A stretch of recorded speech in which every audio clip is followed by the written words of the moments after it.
Good morning. This is your wake up call. It's time to wake up, Wisconsin. Wake me up!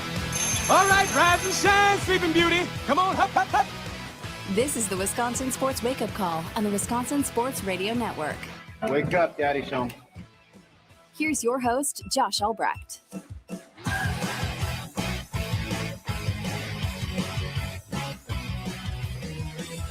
Good morning, Wisconsin. Are you waiting for a highlight? So am I. There was no highlight. Is it possible to have a case of the Mondays on a Tuesday? Because if so, that's what I have. It would have been a great highlight coming out of that open if something different would have happened in extras last night. Or if the White Sox could have just taken care of business. Finish the game in the ninth. Instead, That's literally true. The worst possible outcome, if you hate watch, happened last night. Oh, my God. It's going to be a day. It's going to be a day, folks. We'll see how today goes. We'll see how you slept last night. But first, let's get you caught up on what happened. I'm Josh Albrecht, by the way. Aaron Morris alongside. You have us for the next 3 hours. We appreciate you joining us and being with us. And I'd love to tell you, hey, the Brewers played and they won. The Cubs lost and it didn't rain. Can't tell you that. Can't tell you any of that. I guess I could tell you it didn't rain. Didn't rain here, right? I don't think I saw any rain. Yeah, I don't think it rained yesterday. But that was it. Besides that, Hey, what happened? Brewers had an off day. Now, let's start by saying they needed an off day. They need off days. They don't have off days. They're about to start a 16 game and 16 day streak next Tuesday. Sorry, next Tuesday. So when's their next off day? That would be next Tuesday is the 25th. So that would be like September 10th, I think, or something like that. Okay. So big stretch coming. They need an off day, but it still sucked because there wasn't a whole lot much else to watch. Unless you're like me and you're really, really good at hate watching other teams and players. And so the White Sox were playing the Cubbies. And hate the Cubs, obviously. I mean, who on this station could possibly like the Cubs? Anyway, Rami Maklov going to join us in the 7 o'clock hour. Unrelated news. Completely unrelated. And I was following along with that game the entire time because I was like, as soon as I saw that the White Sox had a chance, they were in it, right? They had a 3-run homer to take the lead. And I was like, okay, let's go. Keep it. And then they lost it. And then they got it back. They were up 5-4 going into the ninth. And I was like, come on, one more inning. We can play the highlights. We can be a White Sox morning show for one day, celebrating this team beating the Cubs, helping the Brewers. Hey, what happened? They blew it. The White Sox blew it. They get a blown save in the ninth, goes to the 10th. They do nothing in the 10th, which, Aaron, I was thinking about. They had the bases loaded. Yeah. That's something. No, that's nothing. Here's what I was thinking about.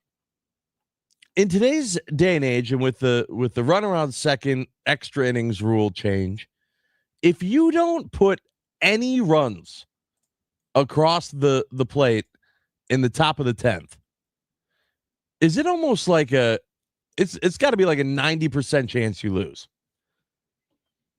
Now, it just so happened, in case you missed it, I feel like you just feel that way. What happened? that then, like, my least favorite player in baseball right now, Pete Crow Armstrong, PCA, was the first batter up and hit a home run, hit a walk-off home run. Yeah, His I don't second know. home run of the game. I don't know why the White Sox didn't walk him. I mean, that set up the double play. Then Correct. you don't also face their hottest hitter, who already had 3 hits and a homer in the game. Ends 4 for 5, 2 homers, 4 runs scored, 3 RBIs. Right. It made no sense.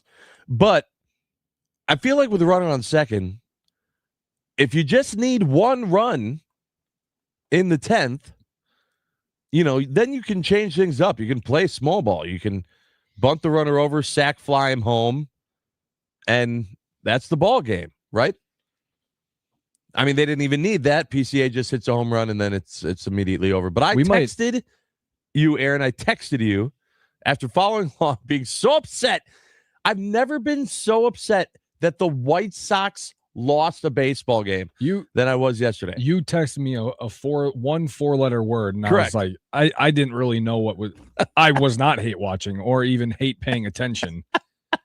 You just sent it, and I was like, okay, what could this be about? It was very vague. It was just one word. I was just trying to. I was like, what is going on? And I just thought, I just sent back Cubs ? Like, and then you said yeah, and I looked at the box score and saw that they singled a tied in the 9th. And then I said to you, literally, going into the 10th, I didn't give up then. I was mad, but I didn't give up. And then as soon as the top of the 10th ended and the score was still 5-5, that's when I said to you, all right, well, we're not going to have any highlights from this game. I knew it. I just knew at that point, it's over. It's over, Johnny. And then it ended 2 minutes later. We might have to start doing some interference here in Wisconsin. We might have to start. Okay, go on.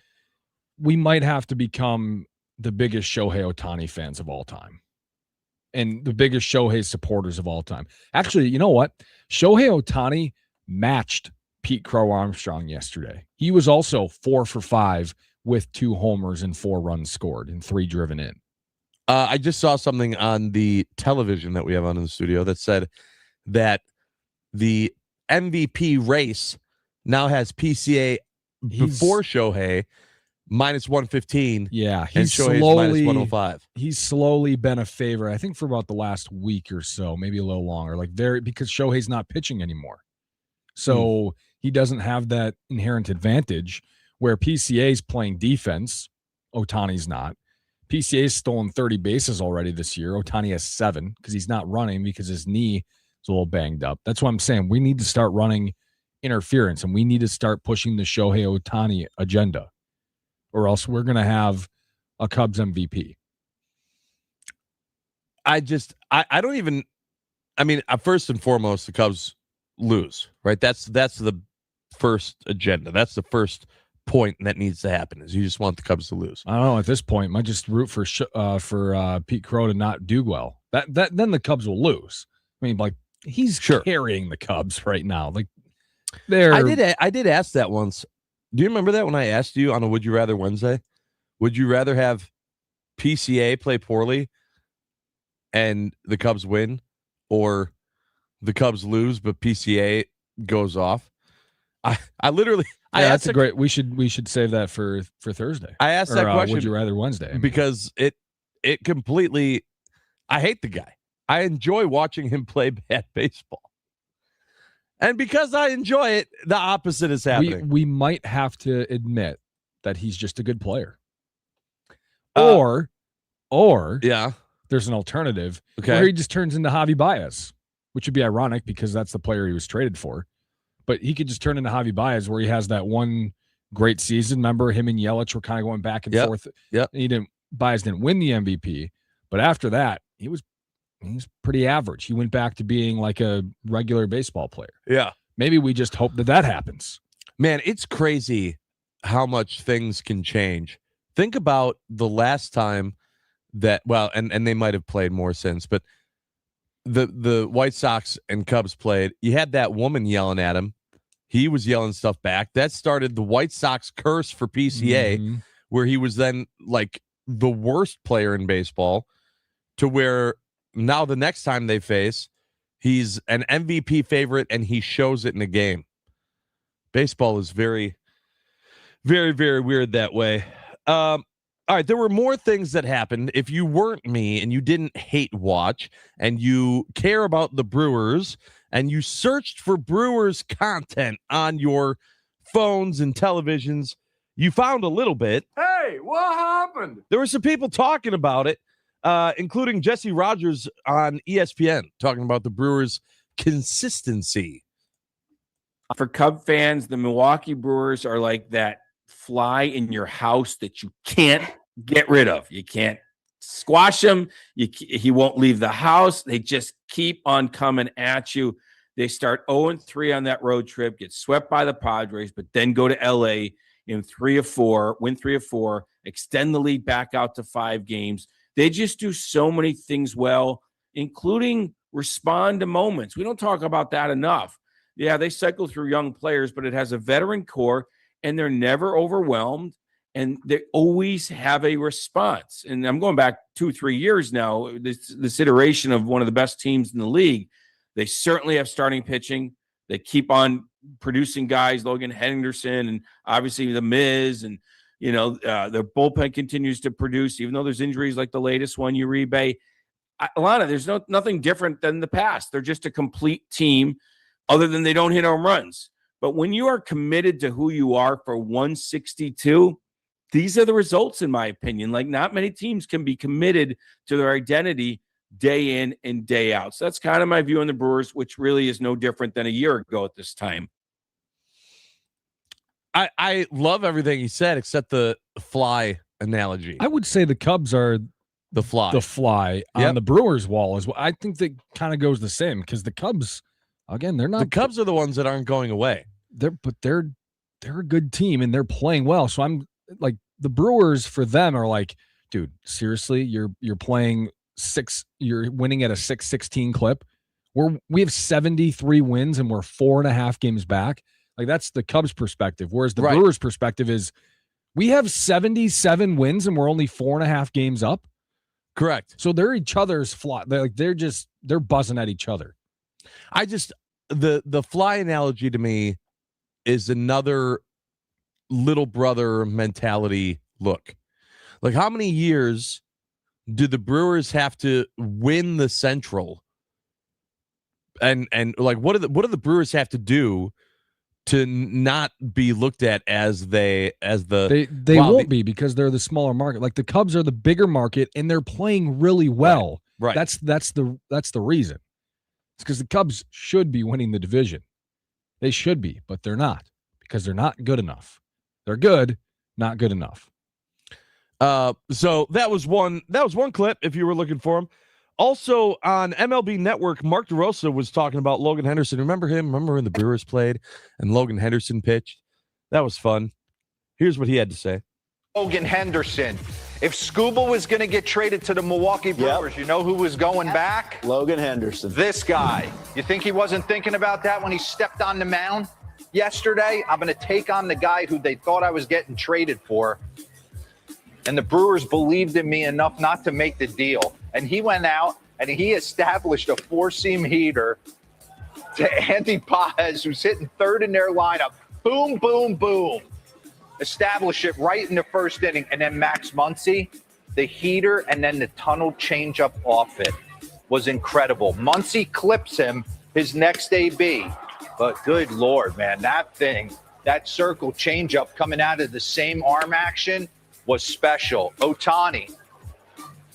This is not a guy who lights up the radar gun. It's 93 to 94, but he consistently shows it to you. It's got ride, it's got run, and it sets up that dirty dead fish he's got right there of a changeup. I want to show you. This is the pitch movement dirty profile. Dead fish. He's throwing. This is like throwing against the wall, paint splatters. Okay? So I want you to focus on, this is his 4-seamer, the red. This part's not and ideal. This is his television. the green. Yeah. All right. This is you can play it there. Yeah. I love the hype though for him. Yeah, That's he fun. went on to explain further down how his changeup works against righties. Mookie Betts, he throws a right-handed changeup 20% of the time against righties, which is, I believe is much higher than the average. Right-handers do not like throwing changeups to right-handed hitters because it comes right into their bat path. But he was talking about how Logan Henderson's changeup is so good that he can throw it 20% of the time to righties. And he throws the 4-seam fastball 0.1% of the time difference between lefties and righties, which DeRosa was saying is a big reason why he's been so successful. In case you missed other things that happened outside of news about the Brewers, there was a change that happened with the Brewers. Hey, what happened? Specifically, Kyle Harrison's ERA. Did you see this? It went from 3.47 to 2.99 because 5 earned runs came off the board from a start in San Diego. Yeah, that was the one for people that are remembering. Ji-Hwan Bae dropped the ball at second base. Could have been the triple play. Yep. That would have got him out of the inning. They gave Ji-Hwan Bae an error for that. So, not originally. Not originally. I don't know how. They went back. They went back and did it. A week later, yeah. Now, old friend Drew Olson, who many in the state are aware of, also for a time was the official scorer at games at American Family Field.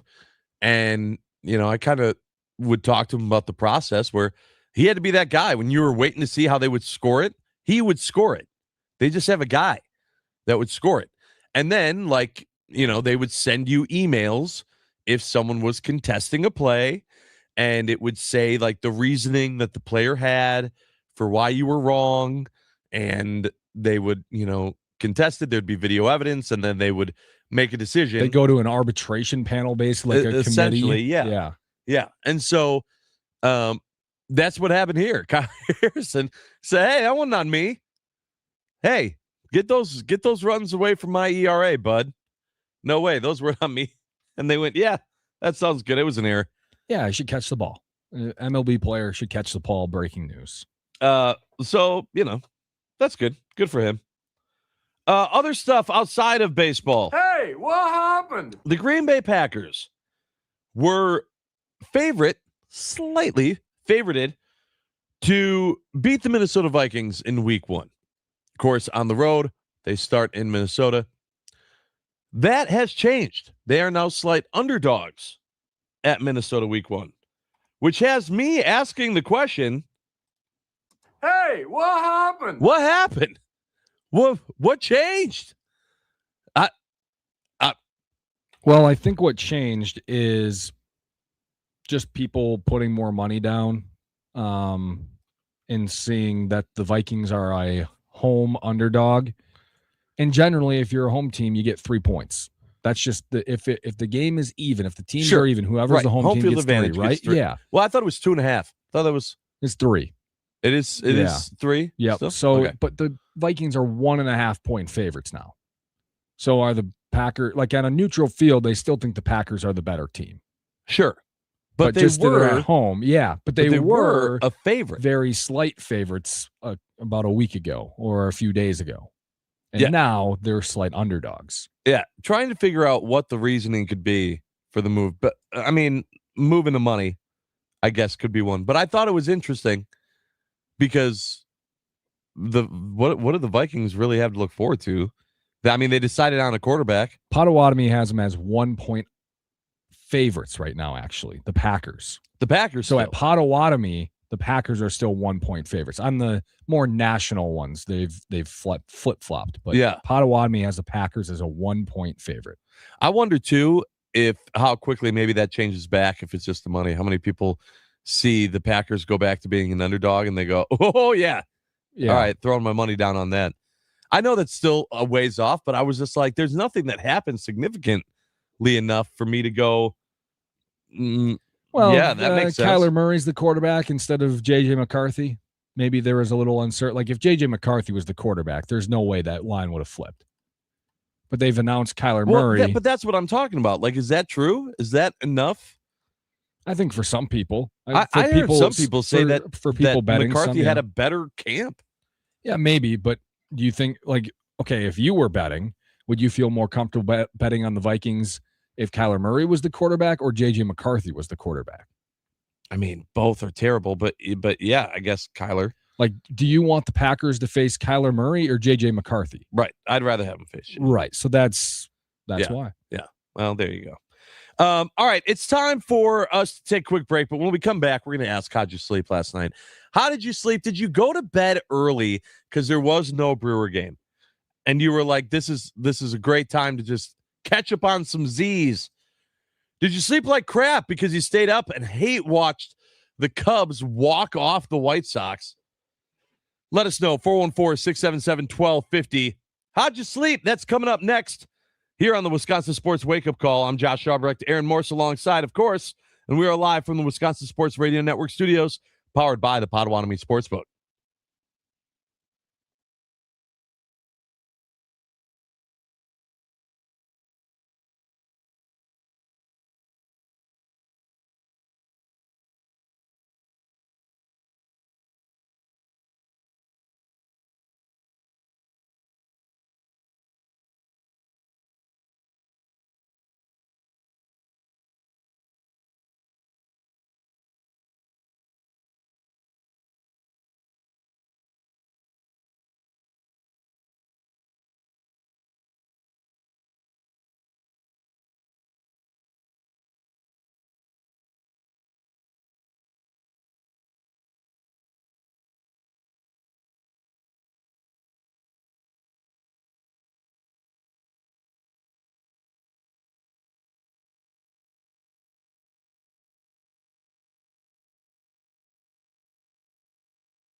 Baseball coverage on the Wisconsin Sports Radio Network is presented by Xfinity. Score the most reliable Wi-Fi.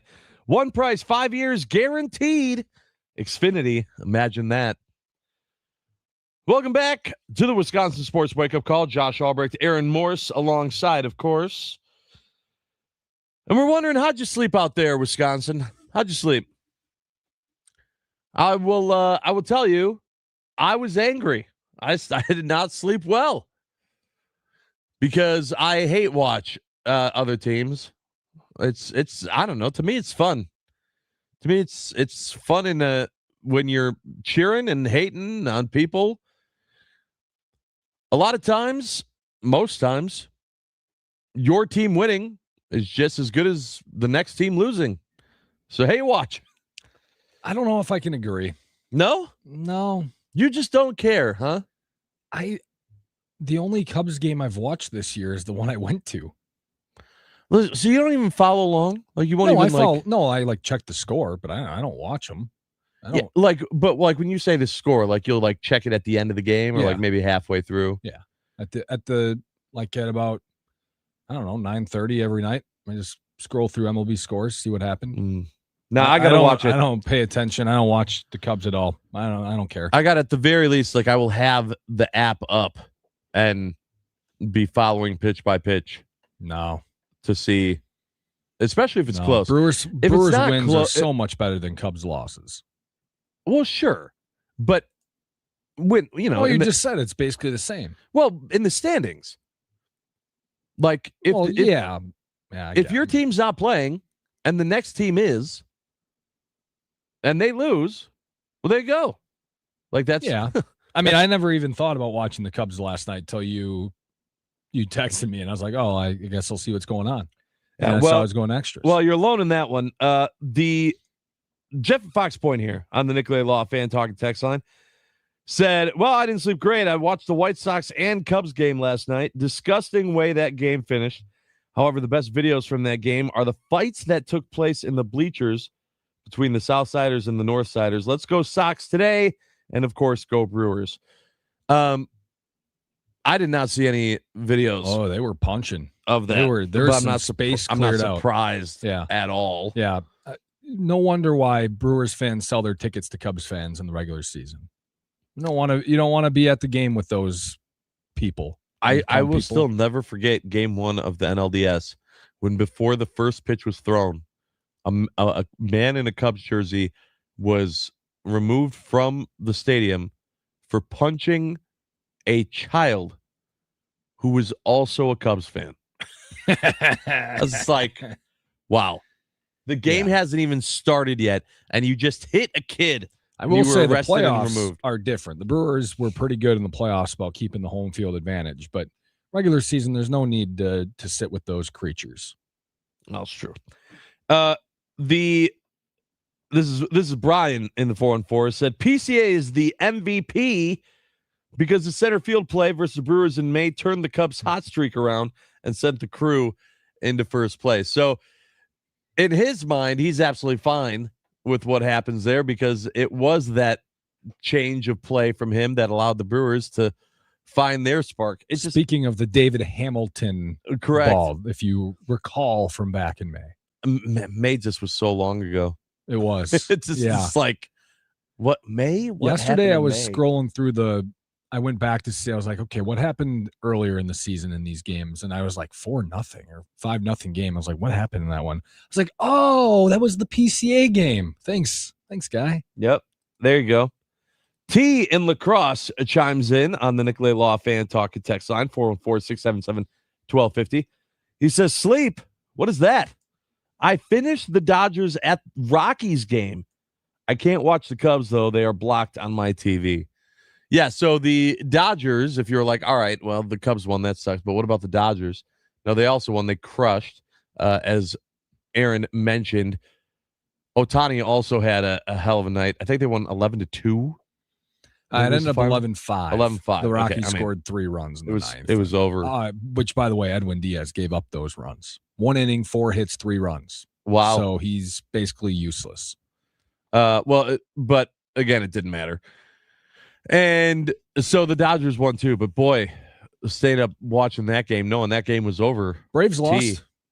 Twins That's helped true. us out there. The Braves lost. So, Although, listen, not all of the teams are going to lose.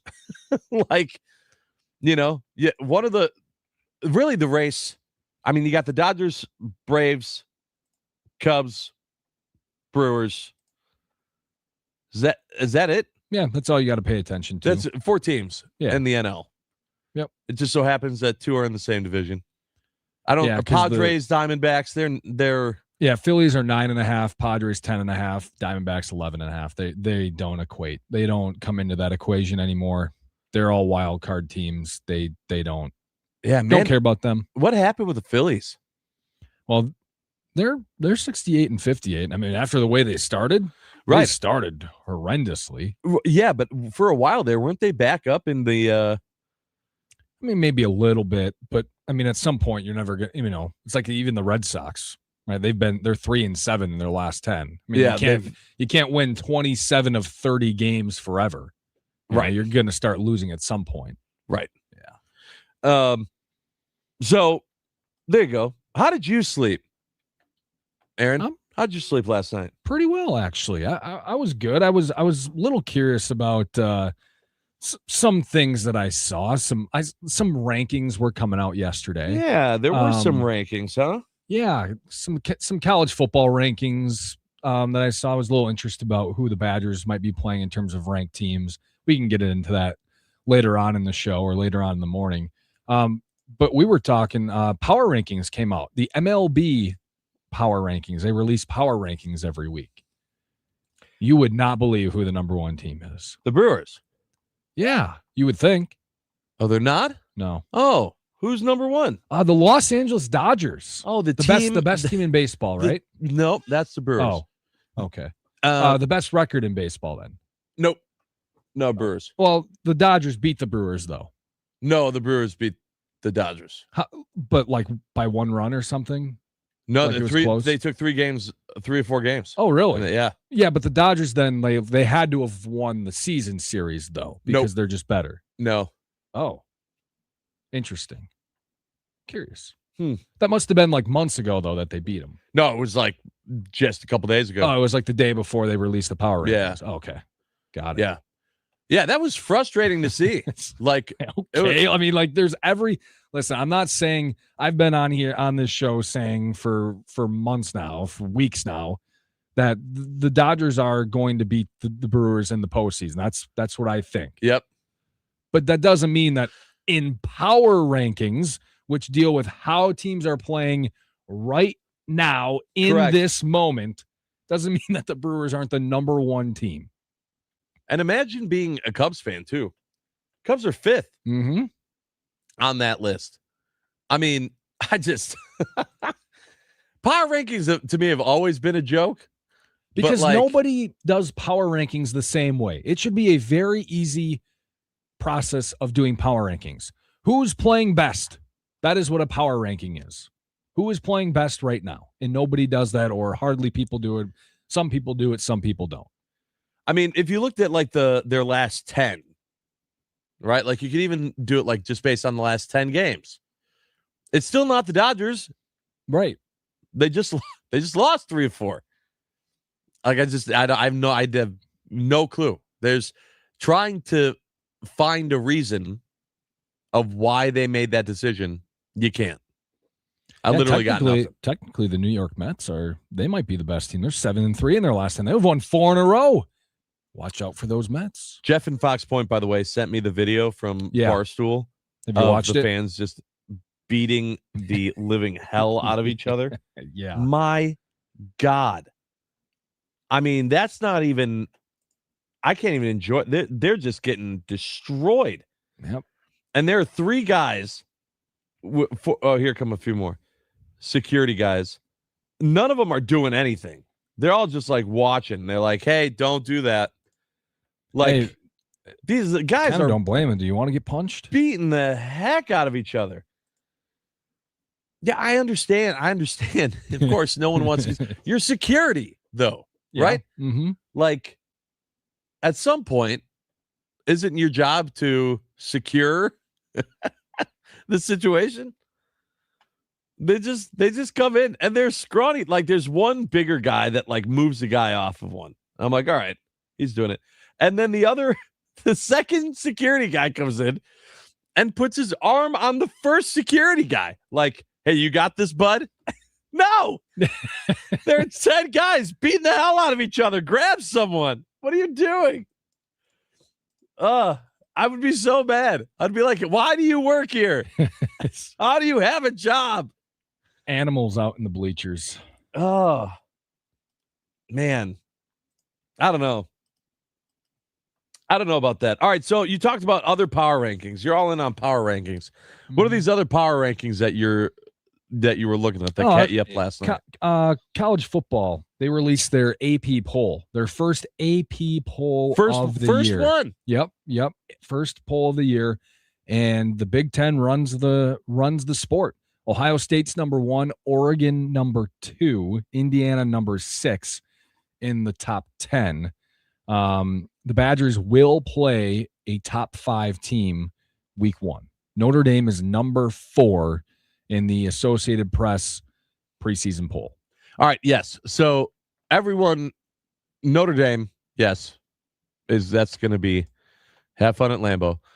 But then after that game, I've heard, now full disclosure, like, the Badgers have a lot to prove, but that their schedule is favorable. Mm-hmm. It is favorable. But they do have to play some good teams still, according to the AP. Number 4, Notre Dame, as I mentioned, and then in conference, number 15, USC, number 18, Penn State, number 22, Iowa. I don't believe in USC and Penn State as much as the AP voters, but they're still going to be decent teams. Like, they're going to be good teams. Badgers very well could lose to them, will lose to them, but they could beat them, I think. But they probably won't. What do the Badgers have to have their record be this season for fans to go, okay, I can feel interested again? I think 7 wins. Just back into a better direction, right? Like getting back into an upward trajectory. And that would be getting to a bowl game, potentially winning that bowl game, 7 or 8 wins, depending on if you include the bowl game or not. Yeah. I mean, they were when they didn't make it to even the Pinstripe Bowl or the Toilet Bowl, the Duke's Mayo Bowl, something. Hey, the Snoop Dogg Arizona Bowl. Put some respect on the Duke's Mayo Bowl. Yeah, that when it got to that point, I was like, okay, it's over. Like I agree with you. I think they at a minimum need to be bowl eligible again. Yeah, especially with the schedule, as you're talking about being a little bit easier. The easier schedule, they should be making a bowl game this year. No questions about it. It should be bowl game at least this season. If they don't, yeah. Well, I mean, listen, if they don't, then all the changes we've been saying are coming will happen. Like they'll come. Like if they don't, if Fickle doesn't get back to a bowl game this season and has a job for the following season, is that the biggest travesty in Badgers history? It might be. Maybe. I wouldn't be completely opposed to Fickle not coming back, but I would be like, it's not a great look. Not a great look? Yeah. No, that would be insane if he still had a job. Just a couple notes from the AP poll. Clemson not ranked. First time since 2011. That's 15 years ago, 16 years ago now. Indiana is the only team that began the season ranked outside the top 6 after winning the national championship. Interesting. And Alabama is ranked 13th. 17-year streak of being in the preseason top 10 has been broken. So maybe a little change. Yeah. Changing of the tide. Changing in college football. That was very clever. Thank you. If you are looking for a most electrifying sound and you wanted it to be the Cubs getting beat last night, well, so did I. That didn't happen. There was an electric finish that also happened in the Central. To Josh's least favorite team. That's correct. That's very true. Although, man, Right now, You said it. I know. It's still true. God, I hate the Cardinals. All right. Anyway, most electrifying sound of the day. That's coming up next on the Wisconsin Sports Wake Up Call. We're live from the Wisconsin Sports Radio Network studios, powered by the Potawatomi Sportsbook.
It's time for The most electrifying, sound of the day. the most electrifying. Brought to you by Best Electric. Learn more at bestelect.com. Don't stress. Connect with the best. Payoff pitch. Hard ground ball. Gets by Blaze Jordan. Stevenson giving the goal. He comes home. The first walk-off for Ellie De La Cruz.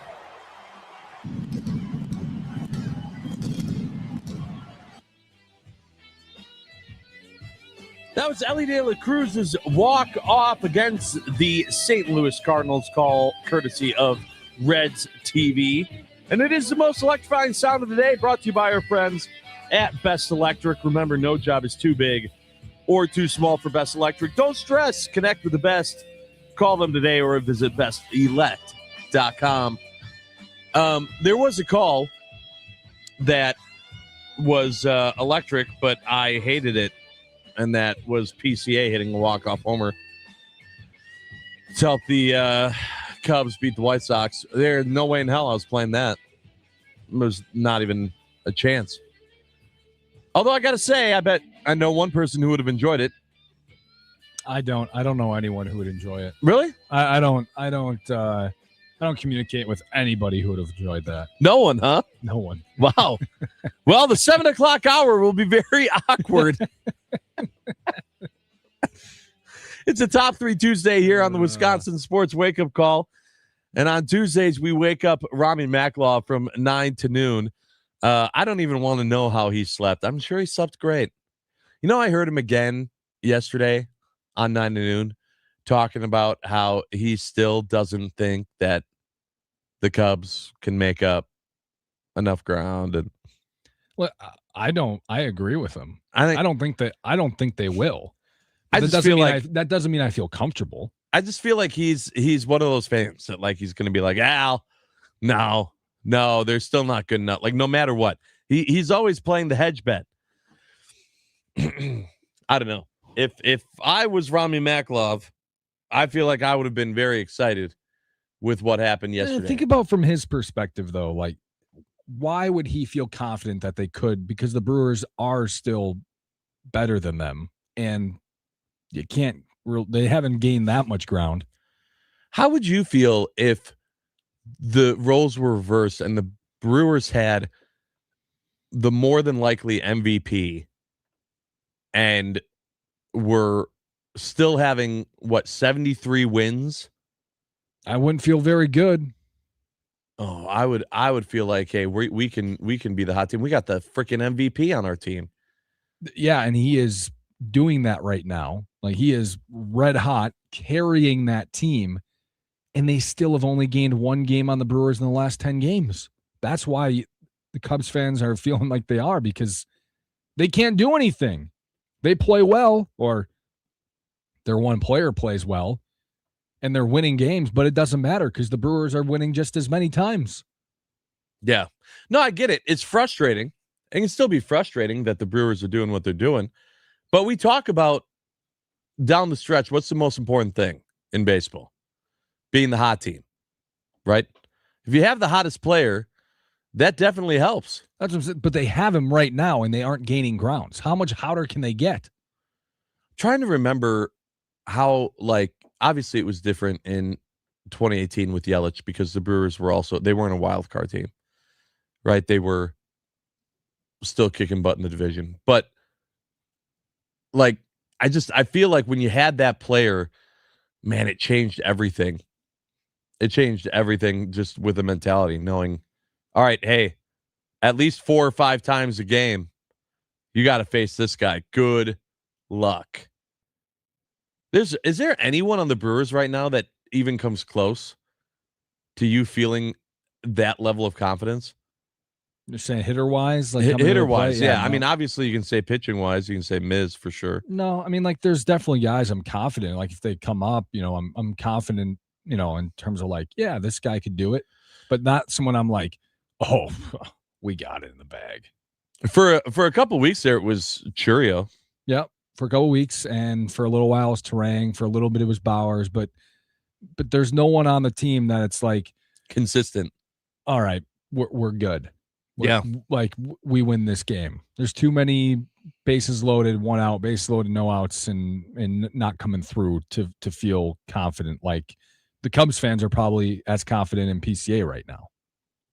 Yeah, that's probably true. All right. Like don't you like when you were watching last night, when you were watching last night, weren't you like, all right, PCA is probably going to do something here? Yeah, of course. Right. Know. Yeah. So even that's why I the called haters. That's why I called it right away. Even the haters are confident. The people who don't watch the team every day is like, oh yeah, this guy's going to do it. That's how hot he is. The Brewers haven't really had a guy at that point this year where you're like, oh yeah, he's got it.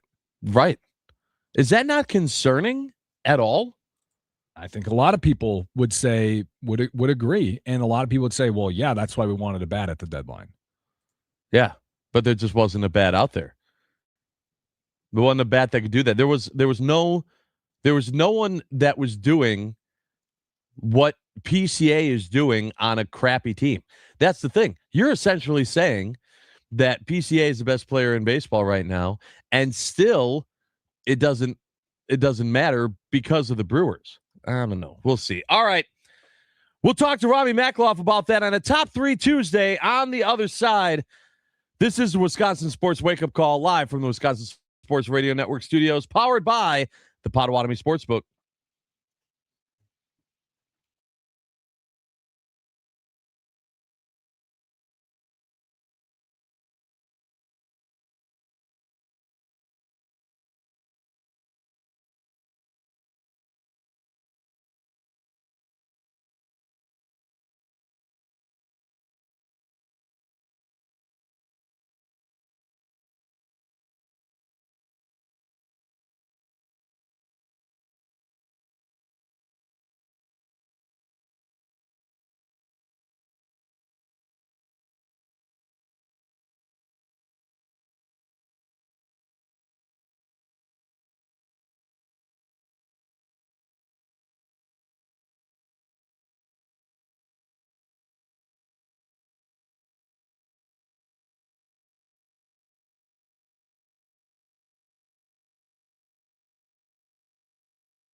Good morning. This is your wake-up call. It's time to wake up. Rami Makloff from 9 to noon. All right, rise and shine, Sleeping Beauty. Come on, hop, hop, hop. This is the Wisconsin Sports Wake Up Call on the Wisconsin Sports Radio Network. Wake up, Daddy's home. Here's your host, Josh Albrecht. Well, if you missed it in hour one, no highlights from last night. Like none. Not just because the Brewers didn't play, but because the White Sox couldn't take care of business, and they let the game slip away, and the Cubs come back and win. And yes, I understand that if you are a certain fan of a certain sports team that's featured on a show called 9 to Noon on the Wisconsin Sports Radio Network, maybe you do have a highlight in your life. You don't on this show, although we do welcome him on. Rami Makloff from 9 to Noon. Good morning, Rami. How are you? Good. How are you? Just adjusting my camera there. Just adjusting my camera. Can't hear him. To get that in the shot. There it is. I think he can hear us. I don't know if we can hear him. Yeah, I can hear you. Can you hear me? My mic is working. Your mic is working. Yes. But I can't hear you. Okay. All right. We're going to effort that. I'm seeing levels on his mic. Yeah, so that I is don't know. weird. That is Okay. weird. I can. Oh, maybe there it is. Just really quiet. Maybe try. Yeah. Is there a gain or something? Jacking No, it it's up. like I'm hearing him from something else. All right. Hold on a minute. Aaron, talk about something. All right. Well, I'll talk about PCA, and very good player. He is the first player in MLB history, or the first player since a very, very, very long time. First player since 1957, when a guy named Vic Power did this for the Kansas City A's. PCA is the first player to hit a leadoff home run on the first pitch his team saw, and then also hit a walk-off home run. And because of that, the last pitch his team saw. So, very good player, 4 hits and 2 homers, a lot of runs scored, stolen base. He had a half an F-WAR to his total. So it was basically, he was worth half a win in yesterday's game. Pretty good game. Now, I will say, because we are doing the anti-PCA agenda here now on the show, we're gonna start this because we have to run interference on a PCA MVP campaign. So Shohei Ohtani also went 4 for 5 with 2 homers and runs scored and RBIs. So Shohei Ohtani is still the MVP. That's how I'm viewing this. I hope Rami can hear this because it's a great argument. And he's nodding his head. Now I'm going to say, keep nodding your head because you agree with me that PCA is the runner-up for MVP right now. See, he can't even talk right now, at least presumably. Robbie, try saying something. Hello, PCA is the MVP. Hey, good morning, everybody. We can turn his mic off again. Yeah. People were like, no, that was great. I loved when we couldn't hear Rami. People who were watching on the stream could see me like basically doing mime facial expressions to everything that Aaron was saying there. So you got my opinions if you were watching in a roundabout way. I was speaking for Rami. Yes. Who could not speak. Come on. He's right now. There's still a month and a half left. The guy is the MVP. We're running interference, and I don't know who that is. The MVP is Shohei Ohtani. I don't know why you people are like this, you know? And yeah, who are you calling you people? You know who I'm calling you. The intelligent people he's talking about. When Aaron Rodgers was great and the Bears were on the receiving end of a lot of it, I was like, man, do I hate how good that guy is, but man, is that guy good. And he is the MVP. I don't know why. He is very good. He is very MVP. good. He's the MVP. And I hate how good he is. Yeah, for me, it's not just about him being good. I just don't like the dude. That's can be part of it. He's not a I don't like Aaron Rodgers. likable character. I don't like Aaron Rodgers as a person, to be quite frank with you, for being real. But I can still sit back and go, "Damn, can that guy throw a football?" You know what I mean? Like, both things can be true. You guys, it's okay to admit that players you don't like on teams you don't like are really, really good. Hey, PCA is really, really good, just not the MVP. That's if MVP. PCA was on on today, he's the MVP. if PCA was on the Braves, I still wouldn't like him. It's fine. But Like, you can still admit he's the MVP. I think the only way that I would semi like him is if he was a Brewer and performing this way. Like, I don't know. You There's would something about love him. You would love him if he was a Brewer. And you know what? He's not even a Wilson Contreras type who's like he's everybody on his team's favorite teammate, but he's the most hated guy among the rest of the league. He's not even that type of personality. Like you just don't like that he wears a Cubs uniform. He's very expressive and he's very good. No. I think it's the second part. I think what you just said, it's the expressiveness and like the attitude that I think I've heard. Like guys who have fun playing sports. Yeah, no. You guys having fun with your games? Oh. No, no, that's not it. I mean, that is what it is. He rubs people the wrong way. Yeah, that's what it comes down to. He rubs Brewers fans the wrong way. No, I think he rubs a lot of people the wrong way. He rubs Sox fans the wrong way. He rubs Dodgers fans the wrong way because he's done things to irritate. Well, he hasn't done anything to irritate Brewers fans. He's never done anything like directed at Brewers fans. He had the blow up with the South Side Bride, as she's been coined, in the first Crosstown Classic between these two teams. He talked crap about Dodgers fans, which I think every fan base in America would agree with what he said about Dodgers fans, that they're late arriving and not that loud. And those are the only two things he's done to draw the ire of any fan base. Other than that, all he's done is like color his hair and have fun playing baseball. And that upsets you for some reason. No. And I know the reason. You won't admit the reason. And you might even be lying to yourself. The reason you don't like him is because he's a Cub. There's no other reason not to like him. You know what? I think it was because I saw him be whiny when he didn't play well. Like the slamming of the bat and like the complaining and like the shouting at other people. And then in the outfield, when like he would like run up against the wall and like throw his glove and like all like that type of stuff. I was just like, who is this dude? I think that's what really like set it in motion for me of just not like him. Now he doesn't do those things because he's playing well, right? He's very expressive about when he's good, and he's very expressive about when he's bad. That's what I'm saying. I think it's that side of him for me. I don't think people like that. I don't think, and I think it's more than just good teams internationally. I think he rubs a lot of people the wrong way. I'm very good at admitting when I hate someone because they're good at the sport. I went through that with Albert Pujols my entire, young adult life. It was, no, God, I hate this guy. He always kills us. That has not been PCA.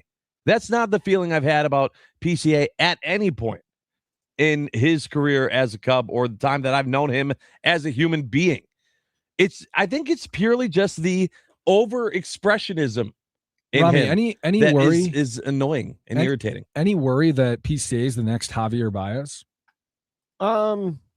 Not really. That he just has this fantastic year and then kind of it's happened. I mean, it could happen. It's happened to guys in this. It's a crazy sport, and it's you know what I mean. I'm not going to sit here and pretend that's not a possibility, but no, that's not. I think that's my new hope is that he just turns into Javi Baez. All right, keep hoping.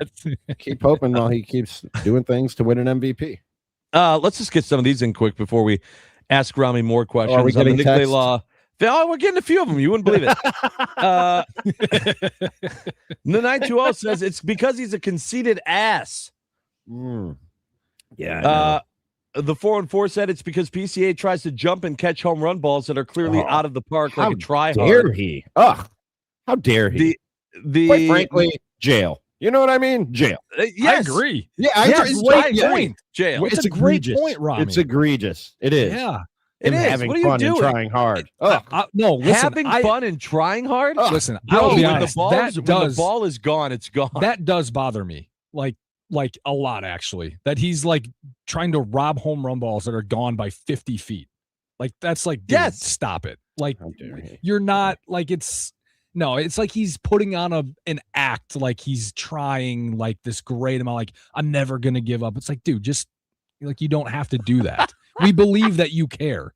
You don't have to show us. I think that's what bothers me most. It's like, we get it, dude. Like, I don't know. These balls are gone by 100 feet, and he's like, "I'm going to catch You it." just nailed it.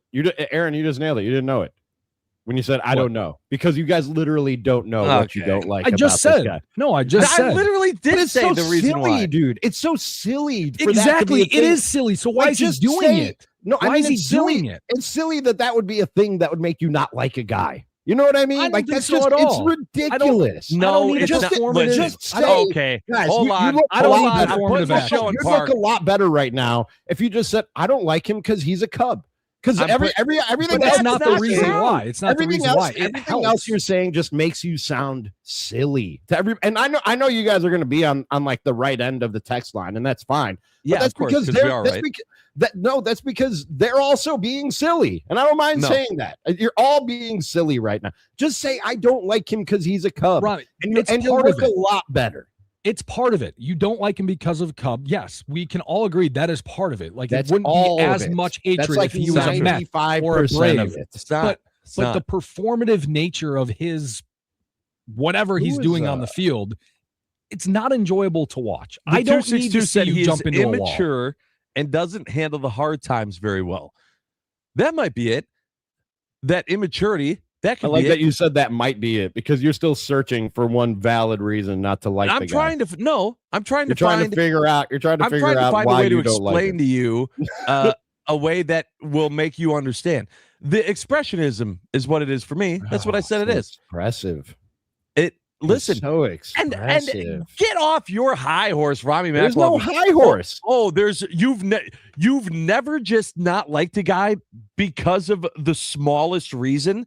You've never just seen someone and No. looked at their face and been like, Now there I know is what it is. there is. I'll tell punchable you. faces. I Okay. coined the term. I coined the term Rami punchable face. McLaughlin, if you're gonna say that someone that has a punchable face is a But reason, you know what? When to I not say a like guy, that guy, when I say a guy, it's not a good reason. I'll say that guy has a punchable face, and there's no good reason for me to feel that way. If you guys said that about PCA, I'd respect that a little bit more. well, Than sure. you guys just grasping at straws. No, for no, no, reasons no, but no, that's to not like the this case, guy. though. But I'm sitting, but that's what I'm saying. I'm sitting here going, the guy is good at baseball. I should be able to just appreciate what he's done.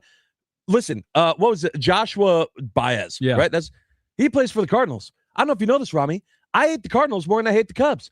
I hate the Cardinals more than any other sports franchise in all of sports. Well, now I we hate found him. common Crazy. ground. Can we talk I about hate this them. for the next 25 minutes? No, I hate them more than the Bears. I hate them more than the Vikings. I hate them more than the Cubs. I hate the St. Louis Cardinals because the St. Louis Cardinals have stopped my favorite team from winning the World Series twice. I hate the Cardinals the most. I was able to watch Joshua Baez hit 3 home runs in his debut and go, damn, that was pretty cool. Right? I can appreciate a guy for doing that. I should be able to look at PCA, see what he's doing, and go, yeah, I mean, that guy's still really good at baseball. You're getting closer. It's You this should. You're right. You expressionism should. about him that stops me. There's plenty of players. This whiny attitude about him when things aren't great that has me not be able to respect him. I texted Aaron Morse last night when there were 3 outs in the top of the 10th inning, and I said, game's over. So I don't know what we want to play for audio tomorrow, but we're not be able to play any highlights from this game. I said that before PCA came to the plate because I knew the game was over. So it is not like I don't respect the fact that he is good at baseball. But as a person, I absolutely hate when he plays good. When he plays well, I can't stand it. I love Because that you he's hate this it. whiny dude. There are plenty of players, athletes in sports that I hate just because I hate them. My least favorite athlete of all time is Grant Williams, the NBA player that played for the Celtics for years and is bumming around the league. Very I hate punchable that guy. face. Like Very punchable face. exactly. He's Is it possible that for almost PCA no has reason I punchable hate him. And face? it's my least favorite. No, he doesn't have a punchable face. I don't think so either. I don't but think so. No, but it's not that I just hate PCA because he's a Cub. I don't like the way he is performative. I do not like performative players. That performer is performative, and I don't like it. No. Those are different things. Those are different things. The performer, like I have to show you how great I am. Like Okay. I have like the jumping into performer and performative are different are different words. The 715 texted and said, "Hey guys, I just tuned in. Are we talking about PCA? I hate that guy. Too much of a douche." Yeah, like I said, I'm going to be on the wrong side of this on the text line. To anybody outside the Milwaukee Brewers fan base, you guys sound ridiculous right now, and that's fine. I don't agree. I think a lot of people don't like PCA. Let's see what Tom in Cedarburg has to say. He just called into the Wisconsin Sports Wake-Up Call. Hi, Tom. What's up, Tom? Hey, how you doing, guys? Great. When I hear that he's expressive and performative, do you guys realize that both his parents are actors? Yes. Did you know that? I did not. Yes, I did know that. Yeah. His parents, mom was the mom in Rookie of the Year, I want to say. Yeah, so the fact that I'm not crazy about the guy either, but the fact that he's performative, this guy grew up around actors. He's not going to be a sphinx, right? That's an interesting point. Okay, thank you, Tom. So I'm just explaining it. I'm not saying I like him, but I'm just explaining it. No, I appreciate the call. I did not know that. Yeah, that might change. Talked about a lot. That might change my opinion on him a little bit. His mom, was it Rookie of the Year? I want to say it was Rookie I don't of the know Year. if it was Rookie. It was a baseball League. movie. Little Big Leagues, the 4 Okay. Yeah, it was a baseball movie. I know that. What was his dad in? Not much. His dad retired from acting when he was still pretty young. His mom was his mom was more successful of the two in that field. All right, now I got to look up what his mom looks like. You know what? I'll do it during the break. The 414 says we just need to put deep dish pizza and Portillo's cake shake in your face, and you'll just agree that is that true? Not very cool. Oh, have you guys had the Portillo's chocolate cake shake? Never been, so no. Oh my God, Rami, come on, dude. Of course. Yeah, you've been there, right, Josh? Of course. Yeah. So you agree with us now? As long as we bring you in a chocolate cake shake. You're good? No, I'll still be laughing at your ridiculous takes. I'll through my chocolate cake shake. With a mouthful of chocolate cake shake. Have I'll be laughing all over and you'll be like, PCA. Like on our shoot, like when you guys talk about the jumping for John Kuhn always says he's extra. And I get laughing at him. I get laughing at him for the extra stuff. I don't get disliking it. Like because it's pointless. Him being performative, he's a performer. Him jumping for balls he'll never catch, he's just trying a little too hard. It's lame. You know what I mean? What is? There's nothing to it always came across dislike me as about whiny. Again, with Wilson Contreras, I get that. He was like outwardly hostile to other teams. He is on a whole nother level than PCA. I agree with that. Yeah. They're not in the same category. You don't like PCA because he's performative? Like I would feel so okay. So I would feel so stupid if I was playing baseball and a home run was hit and I'm going back. I'm like, wow, that's going into the river. And then I just jump at the wall to I almost got it. Like I would feel so stupid. I would feel like a complete. You feel stupid if you did that. If you had the best WAR in baseball while you were doing that. Probably, yeah. It still would feel really stupid. I think you'd feel. No, I would feel really stupid. I don't think so. having a great WAR does not indicate feelings of oneself. And Annie on the text line said, "You guys should settle this by fighting like the Cubs and White Sox fans did in the stands." That I don't think so, because one of us will die. I'm literally. Did you see that video, Rami? No. Oh my God. Okay, I didn't either. Someone texted it and it was on Barstool. I mean, the fans. I mean, they cleared out a section. Like fans were just beating each other. Yeah, and then security comes in. One guy, a bigger, younger guy, grabs the fan and pulls him away. And then two other security guys come in and they do absolutely nothing. And I'm like, all right, why do you guys have jobs? You guys are worthless. Like, your job is to secure the area. Clearly things are getting out of hand. Yeah, you might have to take a punch here. Tackle a guy. What are you doing? It was the Sox fans' fault. I'm just going to go on. Sure. Security people are just like ushers nowadays, I feel. Yeah. They don't, I don't know. Security people are just there for presence. Oh. I don't know. You And ever when it seen gets like that, security- they're just calling in the cops. Yeah, have you ever seen security dive into a fight like that in any fighting video you've seen from sports fans? They're not trained for that. Yeah, That's not what they're there why to are they do. there? So Well, it should for be. me, it's like, why are they Should there be. then? Yeah, You should have security. They are like glorified ushers. There should be like I don't know 8-10 security guys on the staff of every, not just Major League Baseball team, of every, and especially in the NFL. Yes. It seems there are videos coming out of NFL games weekly of like knockdown dragouts that are clearing a section, but there should be like 10-12 just dudes who kick ass on every security team for professional sports teams. So when something like this does break out, they can do something about it and not just stand there and be like, guys, can we all chill out? We have so many people texting in about PCA this morning. Oh, I know we do. Ashley from Houston. Good morning, Ashley. from Houston is listening. And she said PCA is apparently that annoying drama kid in high school with no eyebrows. Is that what you're saying? Well, I now we're guess. making fun of people for physical appearance, huh? It's real nice. Real nice. Hey, did you know that it's a Top Classy. 3 Tuesday? Did you know that? It's a Top 3 Tuesday. Did I Well, know look that? Yeah, you texted me last night.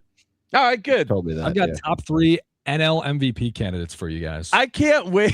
I They're can't wait to see what and top PCA. 3 PCA lists people are going to come up with on the Nicolay Law Fan Talk and text line. This is good. I enjoyed this. This is a fun segment. We're having fun now on the Wisconsin Sports Wake Up Call. Stick with us. Get your top 3 lists in.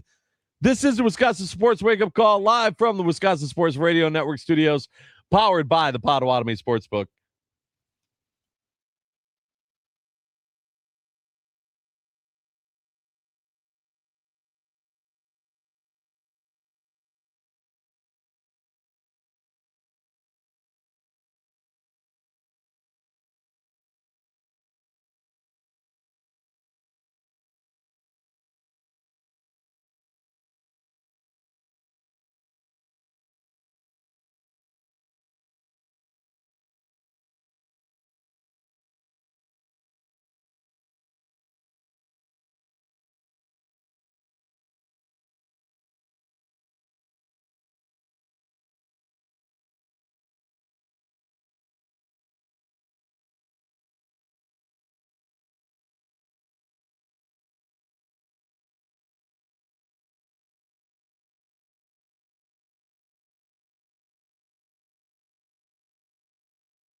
The Wisconsin Sports Radio Network is proudly outfitted by Burghardt Sporting Goods, our official apparel partner. Outfit your team or company with custom apparel today at BSG1881.com. Welcome back, everyone, to the Wisconsin Sports Wake Up Call.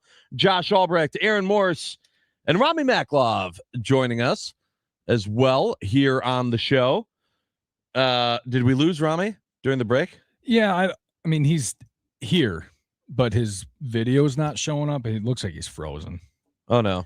He's probably, I don't know. He's probably so disgusted with himself that he likes PCA. Is like we had him. What happened? I don't know. Yeah, he just left the. He just left the streams. We'll get him back here. We'll get him back here in a moment. All right, and we're back, and Robbie's gone. All right, well, it's the Top 3 Tuesday, and we want you to get your top 3 lists in on the Nicolay Law Fan Talk and Text line, 414-677-1250. If you're saying to yourself a top 3 list about what? Anything. Doesn't matter. Can literally be anything. I'm going to start on a Top 3 Tuesday here. And I'm going to give you, so first of all, I know if you're watching us on the Growth Law stream and you just saw that Rami went away, you might also see that I'm wearing one of the hats that you can get tonight that features Cudahy artist Rick Stoltz designed a Robin-themed hat. It's a Robin wearing a Robin Yount jersey. And the first 10,000 fans that go to the Brewers game tonight can get that hat. And that had me thinking about the top 3 giveaways I've received in the time, from a sporting event. You go and get a top 3. Robbie just texted me and said, "Oh crap! I just realized my computer froze. I got to reboot." Give you a second. Yeah, we realized too, Robbie. All right. Anyway, so top 3. Now, full disclosure, number 3 on this list, I'm saying, is the Euchre alarm clock, where it says, "Get up, get up, get out of bed." Very creative. Love that idea. To me, far number 3 from the next 2. Number 2 on my list of top giveaways is the bat, and I know I've talked about it on the show before. It's a mini bat, but like a mini-sized full-size bat. Like it's not like a, like a toy wooden bat. Yes. You know what I'm talking about? Yep. That they gave it away. It was like sponsored by Coca-Cola, and it was at County Stadium. And I got it when I was like 6, and I thought that was the craziest thing in the world that they gave away, like, especially for a kid, to a kid that was a bat. Like, I got a bat that I can use and go play baseball with. Insane that happened. Forever, I thought that was the best giveaway in the history time. Until the number 1 giveaway happened, and that was when the Bucks gave away the replica championship ring when they won it all. That would be cool to have. I remember how insane that was. The weather was terrible. I waited outside for like 45 minutes to get in to make sure I got one, because it was not an all-fan giveaway. It was for the first, 15,000 or whatever it was, and people were going nuts. They ended up selling them in the store after the fact. We need to get giveaways to be all-fan again. None of this communist 15,000, 20,000, 10,000. Enough of that. We need these sponsors. For the one that you're wearing, I get the 10 or 15,000. Like, that makes sense. When we're talking bobbleheads, these places that are sponsoring these giveaways, give me a break. Spend a little bit more money. Get it to 40,000. Give it to 35,000 people. Yeah. I mean, we're at the point. I mean, Here's why I don't understand when this all started. It used to be all fan, every single one. And all fan giveaways too. You got to remember, these giveaways, they're included in other things. They'll donate some bobbleheads to charity events. They will include them in season ticket packages. They'll do other things. It's not like after the event, they throw the rest of it out. Yeah. So I never understood why they're like worried about having it. You're finding uses. You could sell them in your team store. Like, I agree with you on that. You think people, You think all 40,000 people in the world that want a specific bobblehead are only going to that bobblehead game? Like they would sell if you put them on the shelves in your team store and said, "Hey, here is this for $40." People would buy that games down the road. Yeah. That would be something. Quick update on Rami Maklov. I do not think he's joining us. He just texted me a photo of his computer and said this could be a minute. It didn't freeze. It did an update. Oh, it just auto updated and it's showing the progress. He took a picture at 2%. I'm like, yeah, okay. Thanks Top 3 reasons for Rami leaving. Computer died. Yep. Computer's actually updating. Yep. Couldn't handle the truth. Couldn't handle the truth about PCA. I'll jump in on the giveaways one. Yeah, go ahead. I was thinking about as well. My number 3, I promise you, there is one better than this. My mind is just, I either can't pick one or I can't think of a specific one that I'm like, all right, yeah, that goes in there. So I'll throw one in from a visiting stadium I went to. I went to the Twins Stadium once, Brewers Twins, and me and my 2 friends, we were going for the weekend. And we had no idea, but we show up and they're giving away duffel bags with a Twins logo on the side. All right, cool. We'll take a Twins duffel bag. I still use it for when I'm traveling like home or whatever. So I'll say that. Number 2, when I lived in La Crosse, there's a team, La Crosse Loggers in the Northwoods League. They, a couple of years ago, last year or 2 years ago, did a Loggers Mount Rushmore of the 4 best figures to come through the Loggers. It includes Max Scherzer, Chris Sale, Matt Chapman, and then one of their managers who want to. So I have Loggers Mount Rushmore with Chris Sale, Max Scherzer, and Matt Chapman as 3 of the 4 heads on it. So that was pretty cool. Okay. And then the cribbage board from last year that the Brewers gave away. A lot of people love the cribbage board. That's number 1. That is such a cool, unique giveaway. I like the unique giveaways. The ones that are like, oh, that's a great idea. Like the Guess Who game. The bar dice. Was great. Like, the bar dice was those fantastic. are all very cool because they're not the classic. As cool as bobbleheads are, they're not the classic ones. All right, there's some people chiming in on this, and it is a top 3 Tuesday. We want to get back to top 3s, but in regards to your take about the amount that these teams are ordering, the 608 said Aaron's take on this hurts my head. It's about getting people to the ballpark early to spend more money. The Brewers have seemed to find the sweet spot for that with 20,000. I don't think I can agree. I don't know that I can agree with that either. That's a money as in they're costing to make them and get them there. Right. Yeah. But it's also 10,000 like today or 20,000. So he said 20,000. It's 10,000 hats. 10,000 hats for the one that's on my head. So if they only made 10,000 of these, then there's 9,999 that are available for the game tonight. That's why I know you say for the first 10,000 fans, they made more than 10,000 hats. Right. Okay. They're just not giving away more than 10,000 hats, which again makes me scratch my head. Like what just make more hats. Like I don't understand. Also to go against the 608's point. If the point is to get people in the stadium to spend more money, then make more items. Right. Then make it known that I don't have to worry about getting in the stadium, going to the game. I get your point if you're saying you're worried that they won't get in early.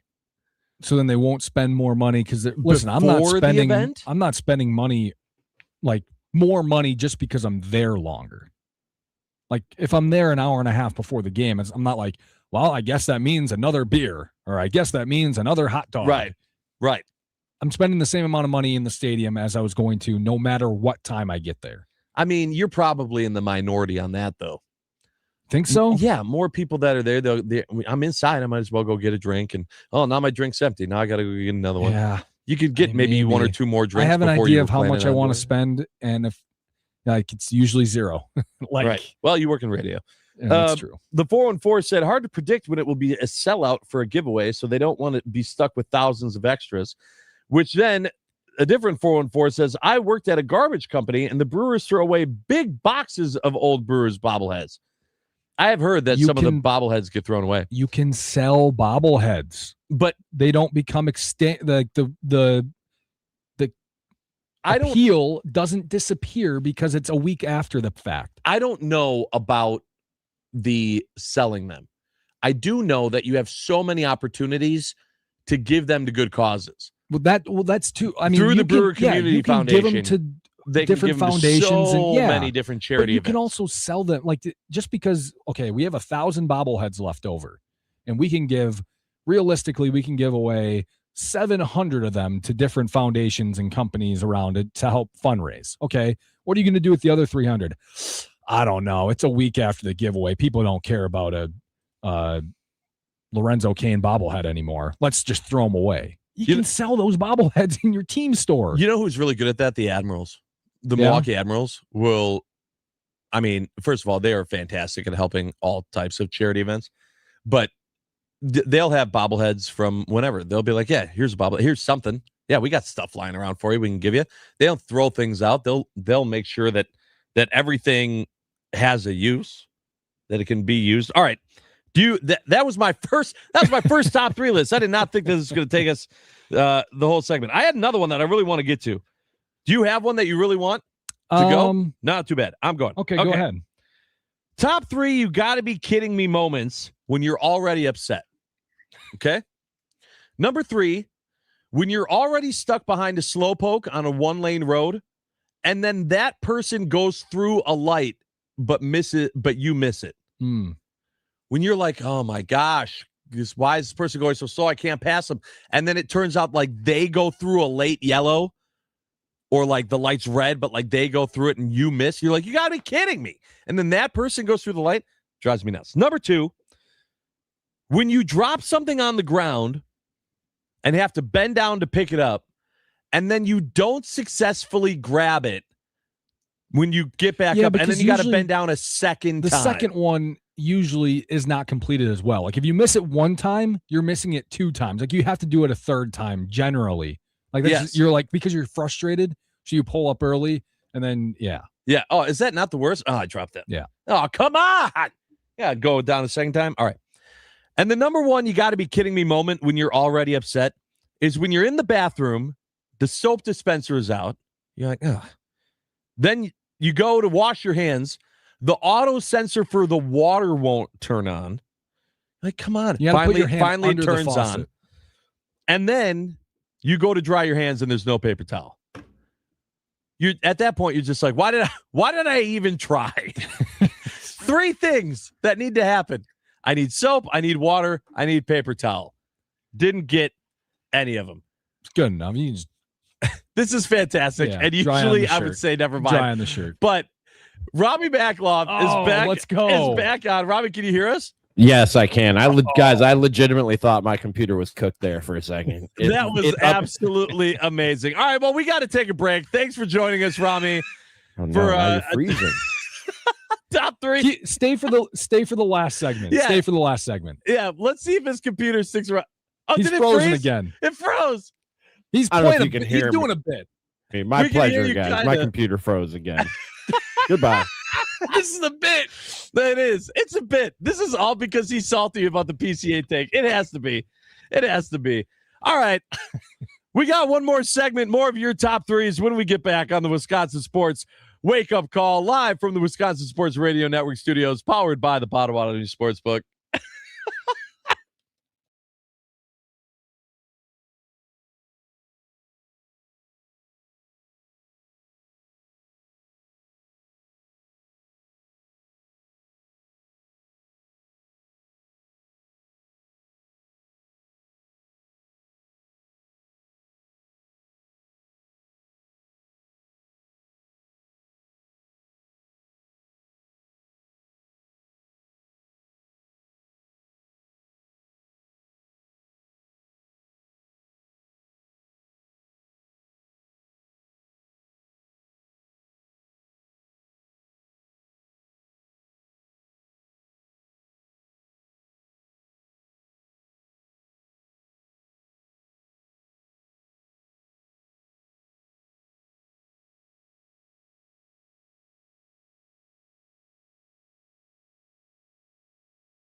It's the return of the fan favorite everyone's been asking for. The pretzel bacon pub cheeseburger is back at Wendy's. Fresh, never frozen beef, creamy beer cheese, applewood smoked bacon, and crispy onions, all on a pretzel bun. Add a side of delicious bacon pub fries to create a combo so good you'll feel like you're at an actual pub after just one bite. It's available for limited time only, so don't delay. Go to Wendy's today. Welcome back, everyone, to the Wisconsin Sports Wake Up Call. It's the Top 3 Tuesday. Want to give a huge shout out to our friend Rami Makloff for his contributions to the show today. He came in, we gave him a bunch of crap. He did enough in the first segment that I think like he's good. Like he did his job. For the week. He did his job. Gave him thank God we still don't do that point ranking system. Can you imagine what people would have said for Robbie today? You did one segment, and all you did was defend a terrible point about PCA. I have a top 3 I'd like to get to. Yes, I would like for you to get to that. Okay. I've got top 3 Mets outfield assists that happened on August 17th, 2026. Okay, so number 3, Carson Bench had one, the second out in the first inning.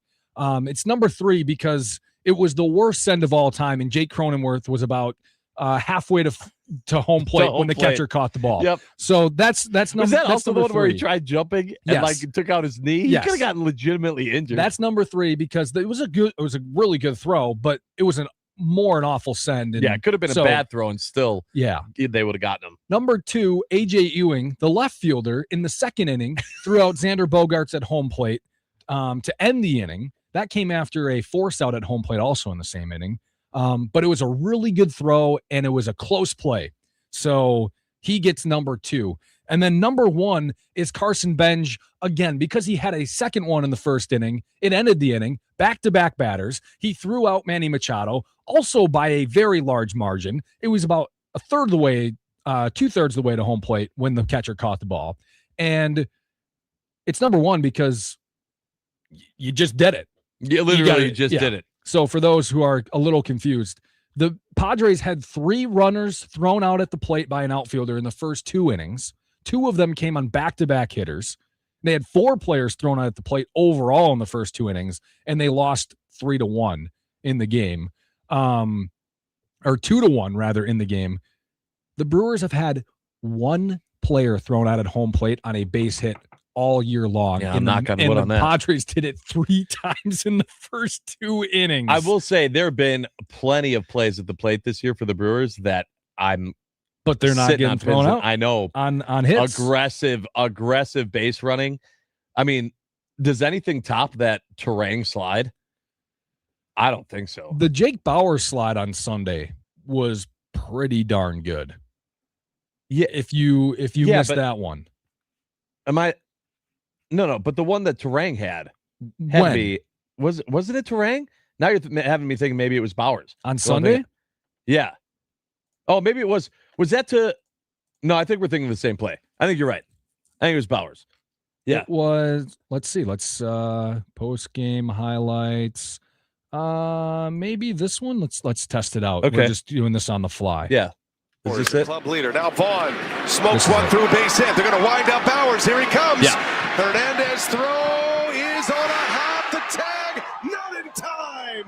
Bowers with a great slide. That one, or are you thinking about one from Terang earlier on in the season? No, I think I'm thinking about that one. Okay. The ball beat Bowers to the plate on that. Yeah. You could hear the Dodgers fans in the background cheering because they thought it was an out. Like he should have been out. Yeah. Yeah. Yeah. That was awesome. Great slide. A fantastic slide. All right. Good job, Matt Erickson. We got some top 3s we're going to get to really quick here on the Nicolay Law Fan Talking text line. Jacob in advance said top 3 county fair events at the grandstands. Number 3, a rodeo. Number 2, truck and tractor pulls. And number 1, a demolition derby, an event I've participated in before and won. Bro, I would not. Demolition derbies are cool. I've never been to one. I've been to one, but I've never. I would hell no would I be in participate. But those are sick. Yeah, that is crazy, bro. I like the 920s. Yes, the 920 is fantastic. Top 3. I don't know what they didn't say. Top 3, but we can figure it out. I'm Annoying thinking, things. I think that this is going to be the top 3 most irritating things. He's Okay. going in line with the irritating things. Number 3 is when everyone on the plane stands up the second the plane lands. Great one. Yep. Number 2, driving through a parking lot, trying to park, and the person you're waiting for has their taillights on, waiting to leave, and they're sitting on their phone. Yep. Great one. Number 1, checking out at the grocery store. You're in a hurry. Person in front's about to pay. They pull out 20 coupons to scan. Yeah, getting stuck Just behind not someone. not prepared or not, some people they're surprised they have to pull out a credit card and pay. Yeah. Nope. That's a good That's list. how it works. That's a good list. Hey, if you're enjoying this on a Top 3 Tuesday, it's going to continue through the Steve Zabin Show with Josh Albrecht. Steve Zabin out still this week. He's enjoying a little vacay. Now's the time to get your vacations in, people. Listen, that's why we do it. Football will be here before you know it. School's going to start soon. People are on vacation, but we're going to keep having fun on a Top 3 Tuesday. When we get back, Josh Albrecht, Aaron Morris. This has been it for the Wisconsin Sports Wake Up Call, the Steve Zabin Show with Josh Albrecht. Coming up next, we are live from the Wisconsin Sports Radio Network studios, powered by the Potawatomi Sportsbook. Keep it right here.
putting the band back together.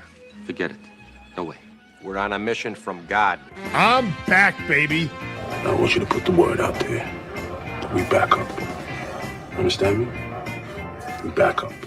They say everyone deserves a second chance. Apparently, so do radio shows. We are back, baby. After years apart, countless bad sports takes from everyone else, and more than a few people saying, you know who should do a show together again? We're back. Somebody actually made it happen. We are back. We are back. Steve Czaban and Josh Albrecht, back together again. What does that do? Did that blow your mind? That just happened. A man who loves digital assets, hates replay, and always leaves early. Milwaukee's adopted hometown son, Steve Czaban. I can't believe what we're seeing. What just happened? It's the Steve Czaban Show with Josh Albrecht on the Wisconsin Sports Radio Network. Welcome into the Steve Czaban Show with Josh Albrecht, which is essentially today a continuation of the Wisconsin Sports Wake-Up Call. But we're happy to have you alongside here in the 8 o'clock hour. Zabe on vacation. This is when people use vacations. Listen, I'm not going to lie. I'm going to be out a couple more days here. And kids are coming back to school. Got to get it in. Got to get it in when you can. Hope he's having fun out there.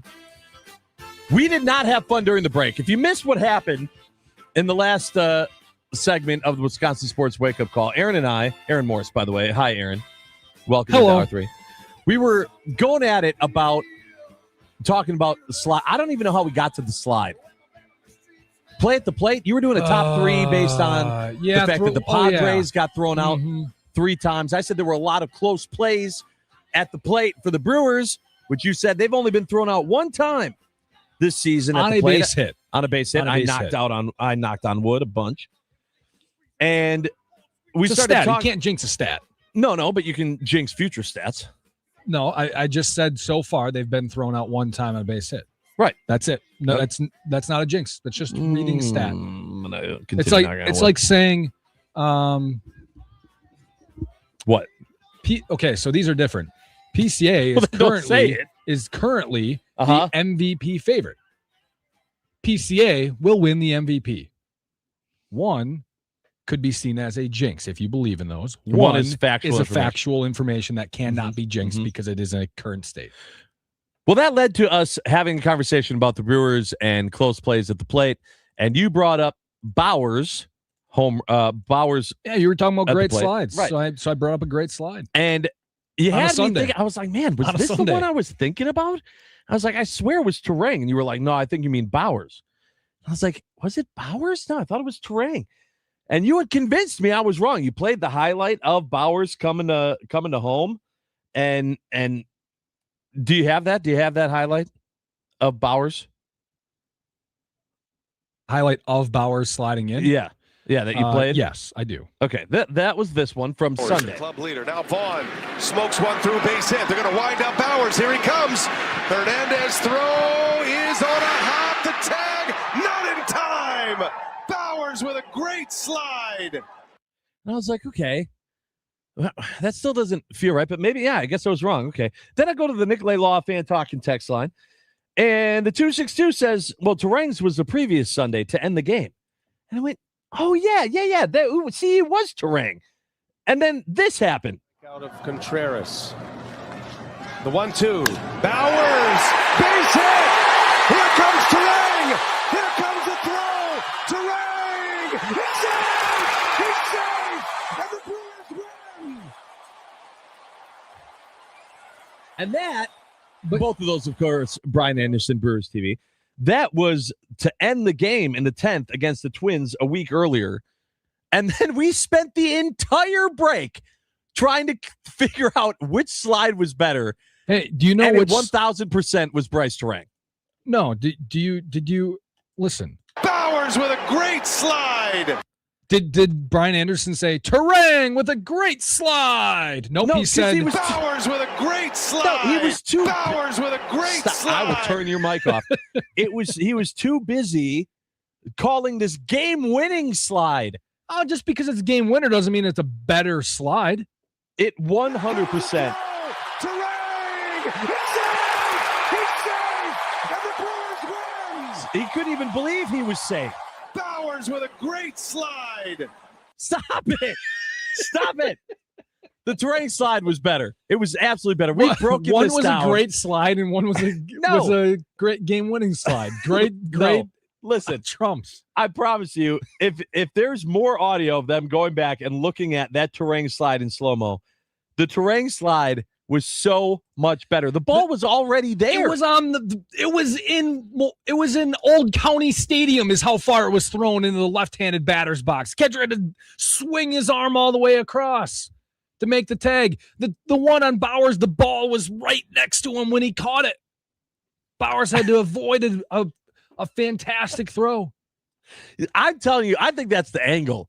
I think that's the angle for Bowers. The ball was right there. You can see. You think that the catcher was way closer to Bowers than he was. He was on the other side of the he was in fair territory. Bowers was in foul territory when he caught the ball. Terrain. That's a heck of a slide by Terrain. And it was to win the game. The ball, just because you win the game doesn't mean it's a greater slide. So like in a game-winning shot in basketball, is a layup a greater shot because it was a game winner than someone who made a half-court shot at the end of the first quarter? No, the half-court shot's greater because it's a more... That could be debated in its own right. No, also, a layup? Oh, no one says a layup is great. Unless it's one of the... Unless it's to win the game? Unless it's to win the game. A layup to win the game. No, it's just a layup. Game-winning slide, and that was not just a whatever slide. It was a bang-bang play, and he started in the other side of the field. He started his slide so early. Terrain did. It was a great slide. It was a good slide. Bowers was a great slide, as heard here on Brewers TV by Brian Anderson. Bowers with a great slide. All right, that's the last time. If you're listening out there right now, first of all, you're going, boy, oh boy, how are you guys doing today? Second of all, you ever see your kid playing with a toy and you just want to take it away hitting from the him? same button over and over? That's how I am with Aaron right now. Red. Like if you were at the state fair. Red. Red. God bless him. Where is that toy? Give me that. Batteries. Oh, the batteries. They don't work anymore. There are 20 buttons on this thing, and you keep hitting the red button. Stop it.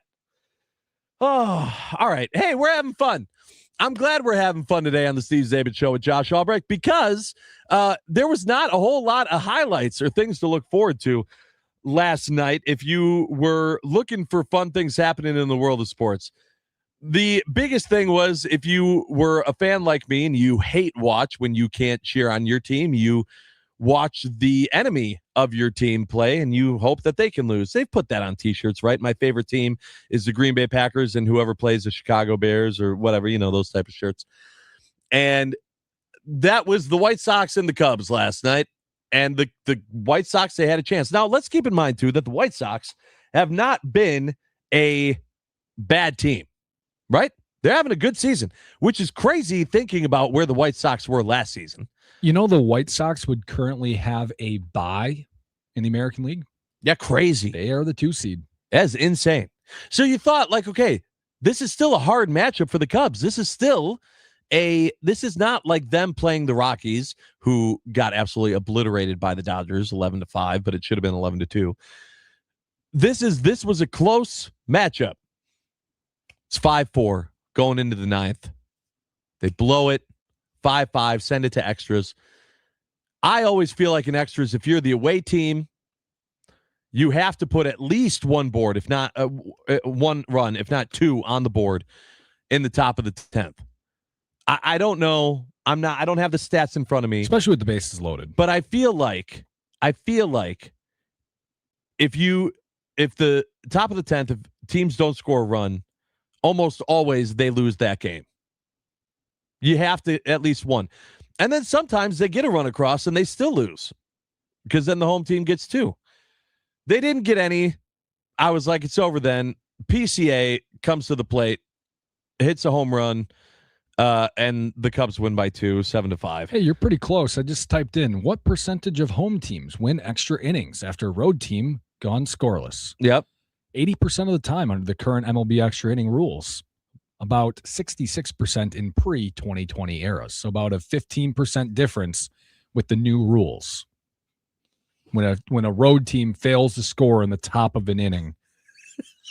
So you said what, 90%? I did. I said 90. Pretty good guess. I'm sorry. The 414 just texted based on you going red for the toy and said, yeah, that's like that see and say toy too.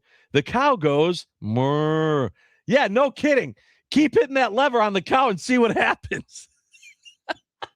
So true. If you have kids, Aaron, I get you don't have kids. That cow lever is really speaking to me right now. It's like the Green Goblin on my shoulder. Just press the button. Press the button. Press it. Don't you do it. Don't you button. press that button, Aaron Morse. The 262 says, why didn't the White Sox walk PCA in the 10th? That's a fantastic Great question.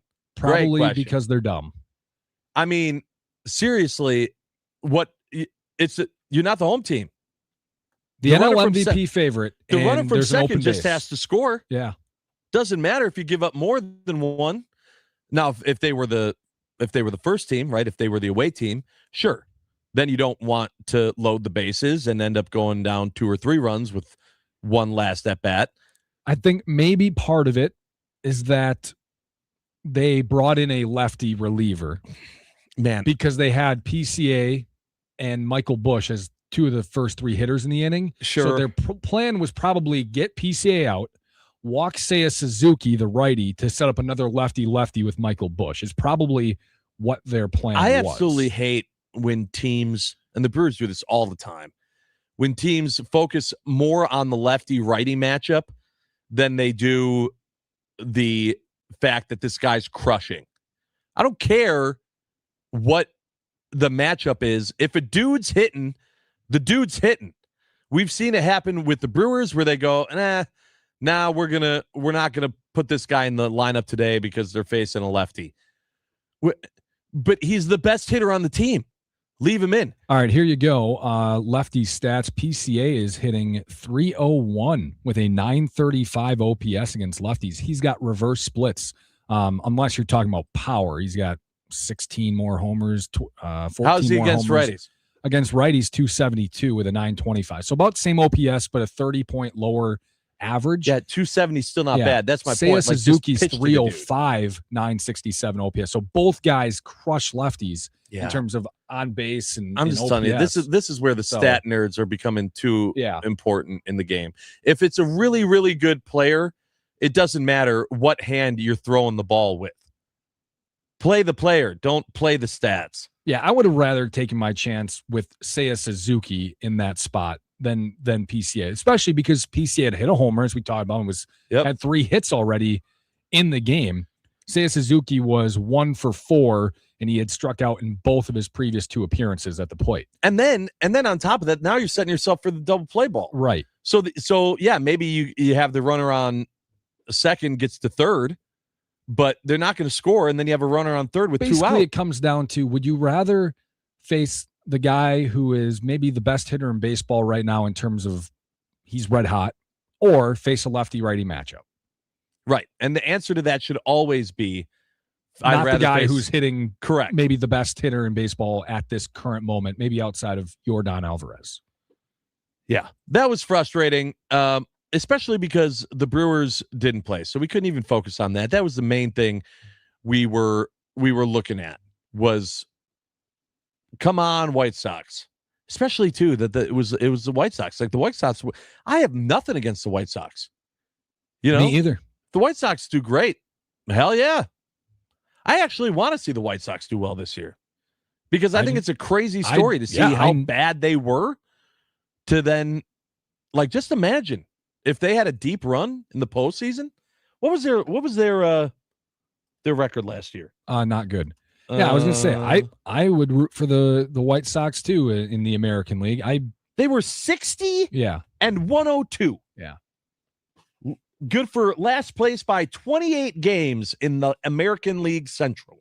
Someone on their coaching staff is from my hometown where my parents currently live. He's a third base coach. I'll root for him. Should we become White Sox fans? No. Okay. But I definitely was one last night. They have 65 And wins tonight. this season. They had 60 all of last season. There's still a month and a half of baseball, and they've already beaten their win record from last year by 5 games. You know what? That is really good general managing, I think. They There's have, a lot. they That's have more found than some one really, thing. They have found some really good pieces. Guys are playing better coaching as well. Better and wetter. Yeah, better. Yep, they are wet right now. The way that they're playing, Except for when I needed them last night. They've added a lot of good pieces. They've called up some young pieces. How about them signing Munetaka Murakami? That's a pretty good signing from Japan. He'd be nice on the Brewers right now. Then he could just be their DH. The 262 said Dodgers versus Bowers on Sunday, 4 for 4. They kept bringing in lefties, and Bowers kept hitting them. He has reverse splits. Yes, he does. Suck it, Dodgers. He is currently hitting lefties better than he is hitting righties. So that's what I'm saying. The stat game. Well, the stat game would say to not throw a lefty against him. He's correct. 286 against lefties, 271 against righties. The difference is he's hit 17 homers against righties to 4 against lefties. Gosh, now more people. Bob in Minneapolis texting in. You buy a child. If you don't like the parents, you buy a child a sound effect gun or the battery operated ambulance. Yes. There are plenty of toys. Do you know what the worst toy is? It's at the state fair every year, or fairs in general. It's a little plastic horn that only makes one. No, it only makes one noise. It's just like no matter how much the kid is blowing in the horn, it doesn't. The pitch is not changing because the toy costs 15 cents, and every year parents pay. That's why I don't go to the dollars state fair for this. Honestly, it's the one reason why maybe if you weren't going to go that you shouldn't. I have no idea. If you ever lose the willpower against your child, that is not the time. I will take my kid home kicking and screaming, and my night will be ruined before I buy one of those plastic horns. The absolute worst. I have no idea how we got here with today's show. It's just been a crazy morning in general. In case you missed it, on the Wisconsin Sports Wake Up Call, we had Rami on. That started a whole thing against PCA and people hating PCA and us trying to figure out why we hate PCA. Rami defending him, saying that it's just because he's a Cub.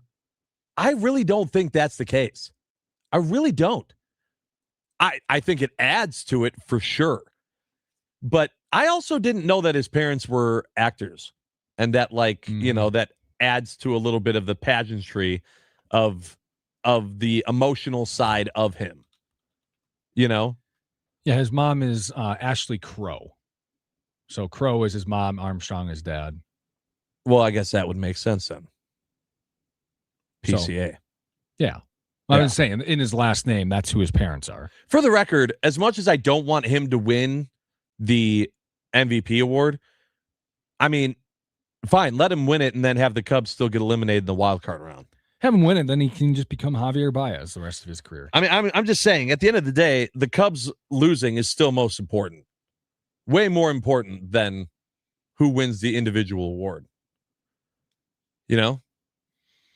Like, that still has to be the number one focus. Yeah.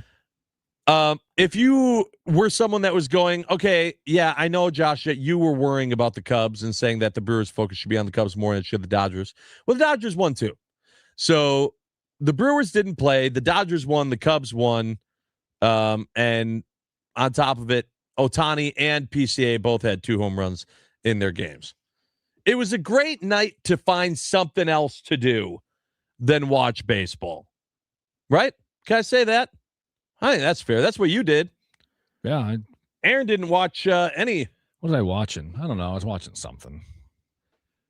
Danny P. in the Shaw said, Brewers versus White Sox World Series. Let's go. I would love that. Sorry, say that. What was on the World Series? Brewers, White Sox. Oh. Yeah. That could be fun, probably because that's a nice opponent for the Brewers to face. But that would also feel like, if the Brewers lost that World Series, it'd be like, really, we lost to them? Like, wouldn't that, it would feel awful if they lost the White Sox in the World Series. I don't know. I think I'd much rather lose to them than the Dodgers. But at least the Dodgers make sense. I guess. I mean, you lost to the White Sox, it wouldn't. Yeah, of course. Just Brewers win. Brewers win would be good. Let's do that. All right. We got more coming up on the Steve Czaban Show with Josh Albrecht on the other side. Some confusing things happened with power rankings that had us all confused. Plus, talking about favorites and non-favorites when it comes to MVP. What's going on with the Packers? And they're being favorited to then not being favorited for week 1. All that and much more coming up on the other side. This is the Steve Czaban Show with Josh Albrecht. I am Josh Albrecht. That's Aaron Morrison. We are live from the Wisconsin Sports Radio Network studios, powered by the Potawatomi Sportsbook.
Welcome back to the Steve Czaban Show with Josh Albrecht here on the Wisconsin Sports Radio Network. Josh Albrecht, Aaron Morse alongside, of course. And just in case you didn't know, you could be watching this show on the Growth Law video stream on Instagram, Twitter, YouTube, Facebook, everywhere at WI Sports Radio. Injured Growth gets it. So we just got done talking a lot about the Brewers, and more importantly, I guess, or not importantly, but more we were just talking about PCA and the Cubs, not liking the White Sox and not liking how that result went last night. The Brewers news of the day was really just that the power rankings from the MLB came out, and even though the Brewers took 3 of 4 from the Dodgers are still in first place in the power rankings, which is confusing, almost as confusing to me as the fact that the Packers are no longer favorites on a lot of major betting sites to beat the Vikings week 1 in Minnesota. They originally were, and then that changed and was now the Vikings ahead. And I was confused by that because I went, all right, what happened? What did I miss? Did the Vikings get someone back? Was someone now going to be able to play? Aaron, we haven't seen anything, right? There hasn't been any big news on either front? No, I mean, the only things that I can think of is now that the Vikings have they are solidified in Kyler Murray starting, so there's no threat of J.J. McCarthy ruining things for the Vikings. Not saying Kyler couldn't, but J.J. McCarthy will not be playing for the Vikings, so that's a positive for them. Josh Jacobs has not really practiced at all, and there hasn't been anything on the legal situation, so but he's got that groin injury, so maybe he doesn't play. Maybe that's playing into it. Tucker Kraft just came back to 11 on 11s, but he doesn't have a contract extension. Maybe people are saying, maybe he doesn't play. There's at least a few things here or there that, Micah Parsons isn't playing that maybe could have swayed things. Yeah, I still would not bet on the Vikings, and that's not even a Packers thing. It's just, why would I bet on the Vikings? Just because they're at home? Is that good enough? Not for me. I agree. And so I was kind of confused by that and wondering, like, okay, what's the news here? I mean, one of the big things that we've talked about with the Packers as of late was Tucker Kraft, as you brought up, and the fact that he's seemingly doing even better than expected. We were kind of scratching our heads at the fact that he was going at it in the 11 on 11s, and that was actually brought up by Ty on the Pat McAfee show when they were talking to Ian Rappaport. I got the audio here. Okay, Packers get a stud back. Go ahead, Ty. Last question. Yeah, Rap Sheet, what's going on with Tucker Kraft and his potential extension? I think it's pretty evident that they do want to get something done before the start of the season. He just participated in 11 on 11, I think, for the first time yesterday, and he was kind of asked that, like, hey, why are you doing this when you don't have an extension yet? He didn't seem too worried about it, maybe signaling that he knows something is going to get done. What is the latest on this? Yeah, I mean, first of all, you say like nothing exists in a vacuum. Like him now participating in 11 on 11, being as advanced as he is on his ACL, does kind of mean that if you were the Packers and you're waiting to see if he's healthy, like you've seen it. Like he's healthy, he's awesome. Like I don't think anybody would say like he's not deserving of a huge contract. Like, he is a great player. What's going to be interesting is how far the tight end market jumps. Like we saw a pretty good jump from the running back market now, where like highest paid running backs are getting like $22-23 million. The tight end market hasn't had that jump, right? I mean, you had Trey McBride kind of go from, I think it was 16 to 19, if I believe that's correct. But like the really good tight ends now, you got him, you got Laporta, both are due for extensions. Both should really jump the market pretty good. So I'd say it's not really a question of like, does Tucker Kraft get a new contract? It's like, how high does he go? Yeah. And then it goes on from there. I mean, Tucker Kraft was the first person on that list at not right at the end of last season, but once the aches and pains of the end of last season wore off, we started focusing on this season and looking at who we needed to get extended. Tucker Kraft was number one on that list. and he still wasn't signed. I mean, some people say that it was Watson. Watson getting the extension was big. But I was like, okay, how are we not doing Tucker Kraft? Some people said, well, Tucker Kraft had that injury. I'm kind of with, Ty on this of going, it was surprising to see him out there when they haven't signed something. But also, are there any Packers fans out there thinking that they won't?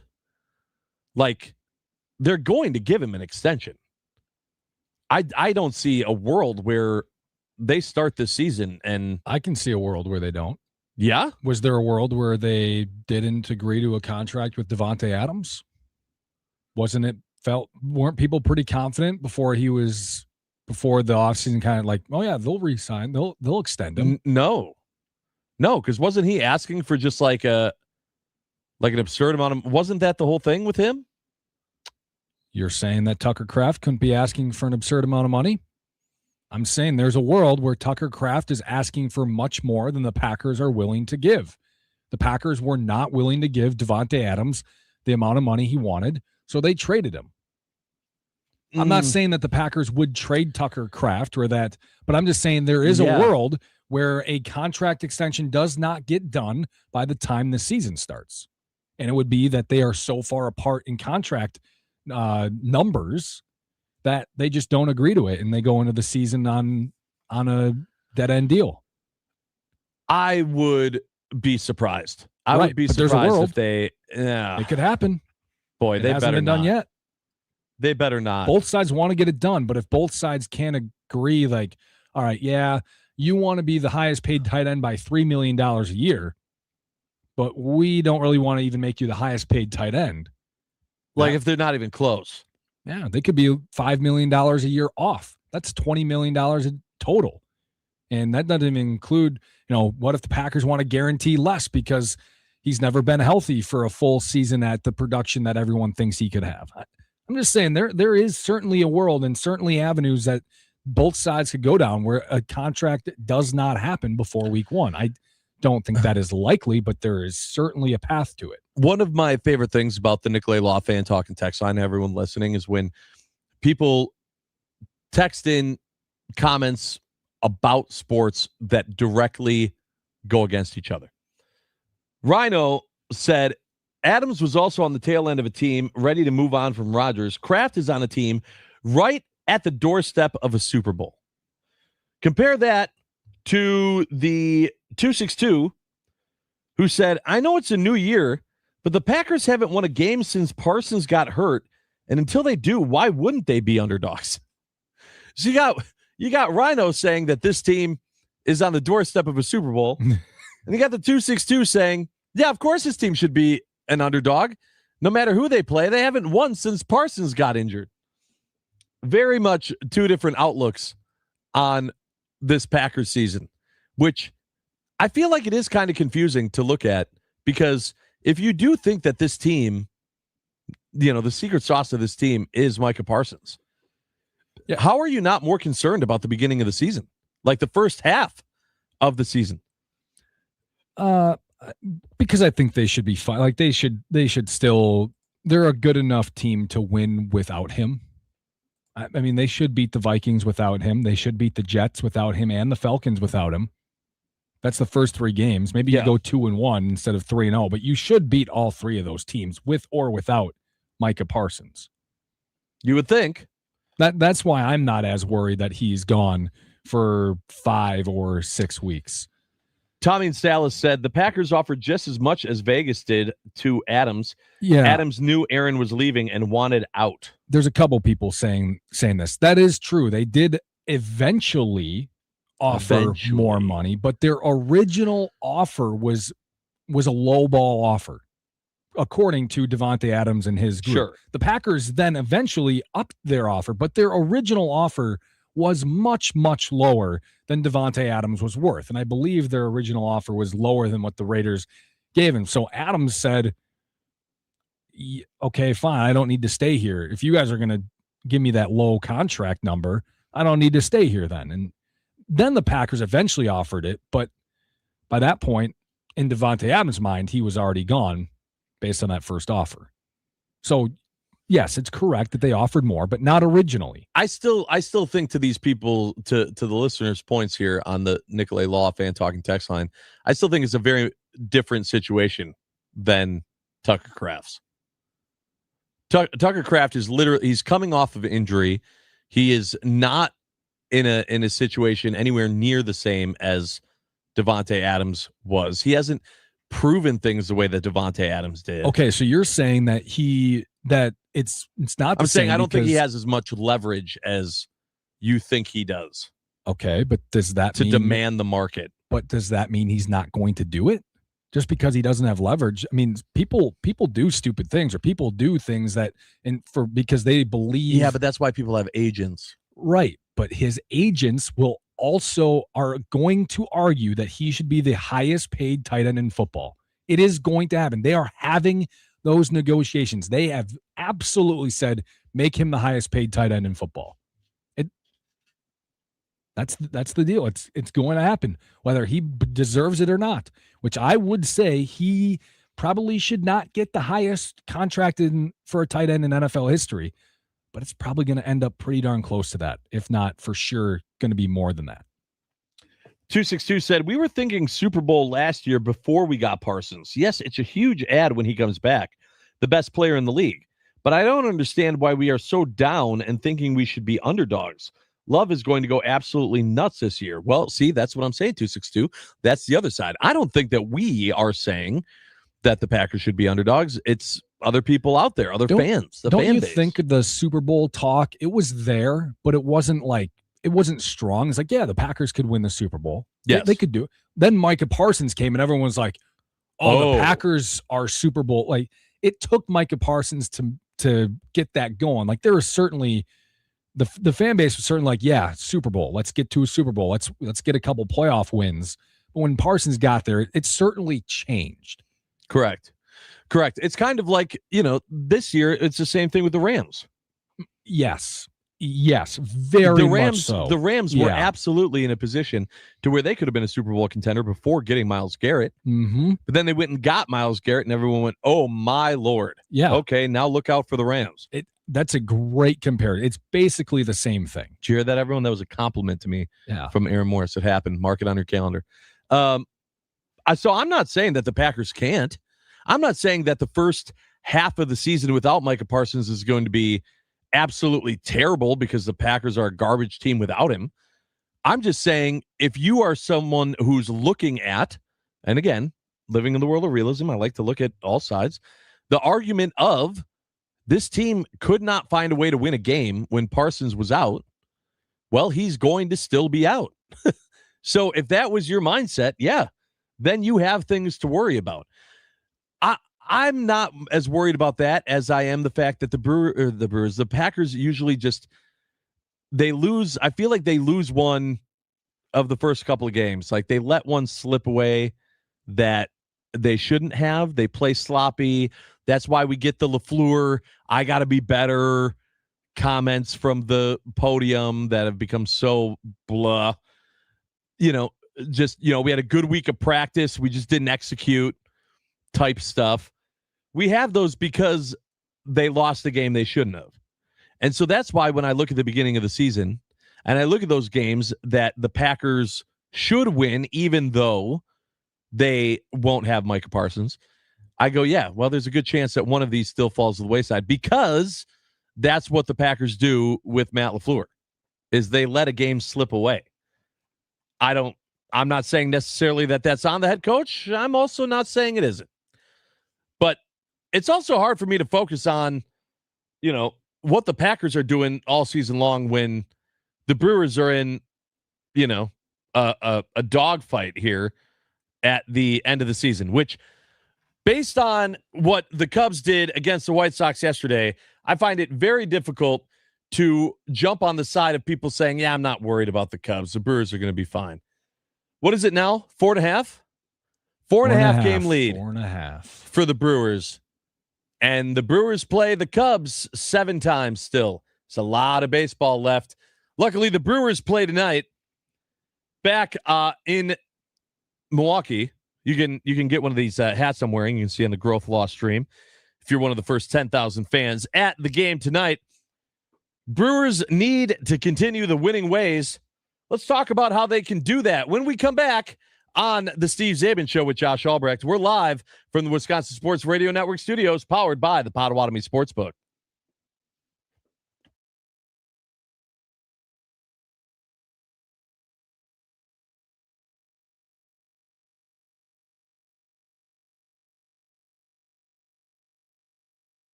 Welcome back, everyone, to the Steve Czaban Show with Josh Albrecht. Josh Albrecht here, Aaron Morse alongside. Steve Czaban out this week. It's the time. I feel like this week is like the biggest week for vacations. Maybe last week and this week, including myself. But this is like the last time before the kids are back in school. Some kids are already back in school. I've seen like first day pictures already. That's nuts to me. People want to be done before Memorial Day, and they want to get out of school earlier, get their summer started earlier. Yeah, as a kid though, it's like, man, I want to wait till September. Early. Yeah, right. I always started in September. When I was in college, I started after Labor Day. Really? Yeah, at lacrosse, we started always the Tuesday after Labor Day. Yeah, I don't know. I was always the thought. You start after Labor Day is good. I like that. But I feel like I always started later. And I always started at the end of August. And I thought it was dumb. You were in school for a week and then you already had a day off of school. Mm-hmm. Anyway, he's gone. He'll be back next week. The Brewers are back now. They had an off day yesterday. They are back home. They are playing the Seattle Mariners, who, growing up, I was a big fan of the Mariners because Ken Griffey Jr. played for that team, and they had video games that made him look awesome. And I was like, I want to be Ken Griffey Jr. Been to that stadium? I have not. That's on my list of ones that I have not been to yet. Seattle is not having a good year.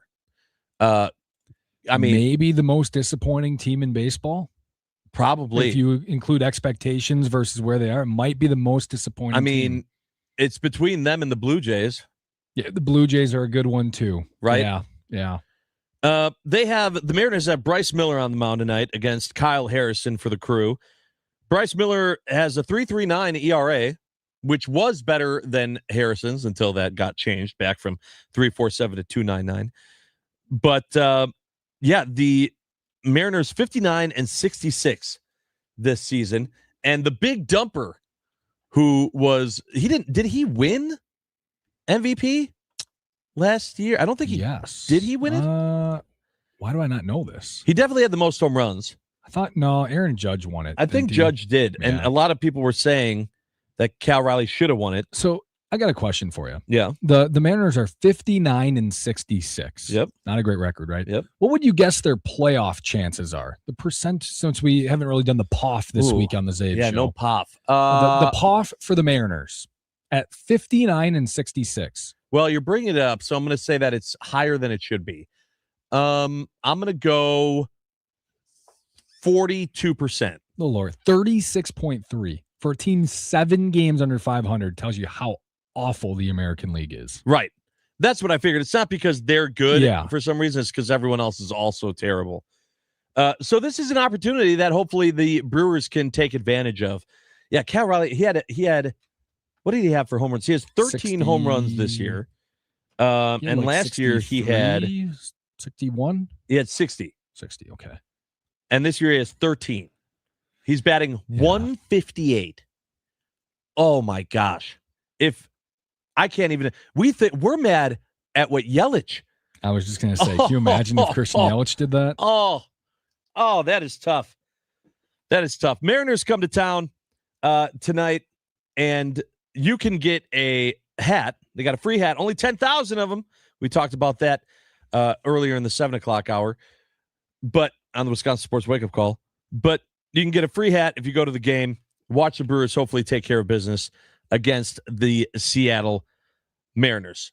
The Cubs will play the White Sox again, hoping the White Sox can help the Brewers out more tonight than they did last night against the Cubs. That was a tough one to watch for sure.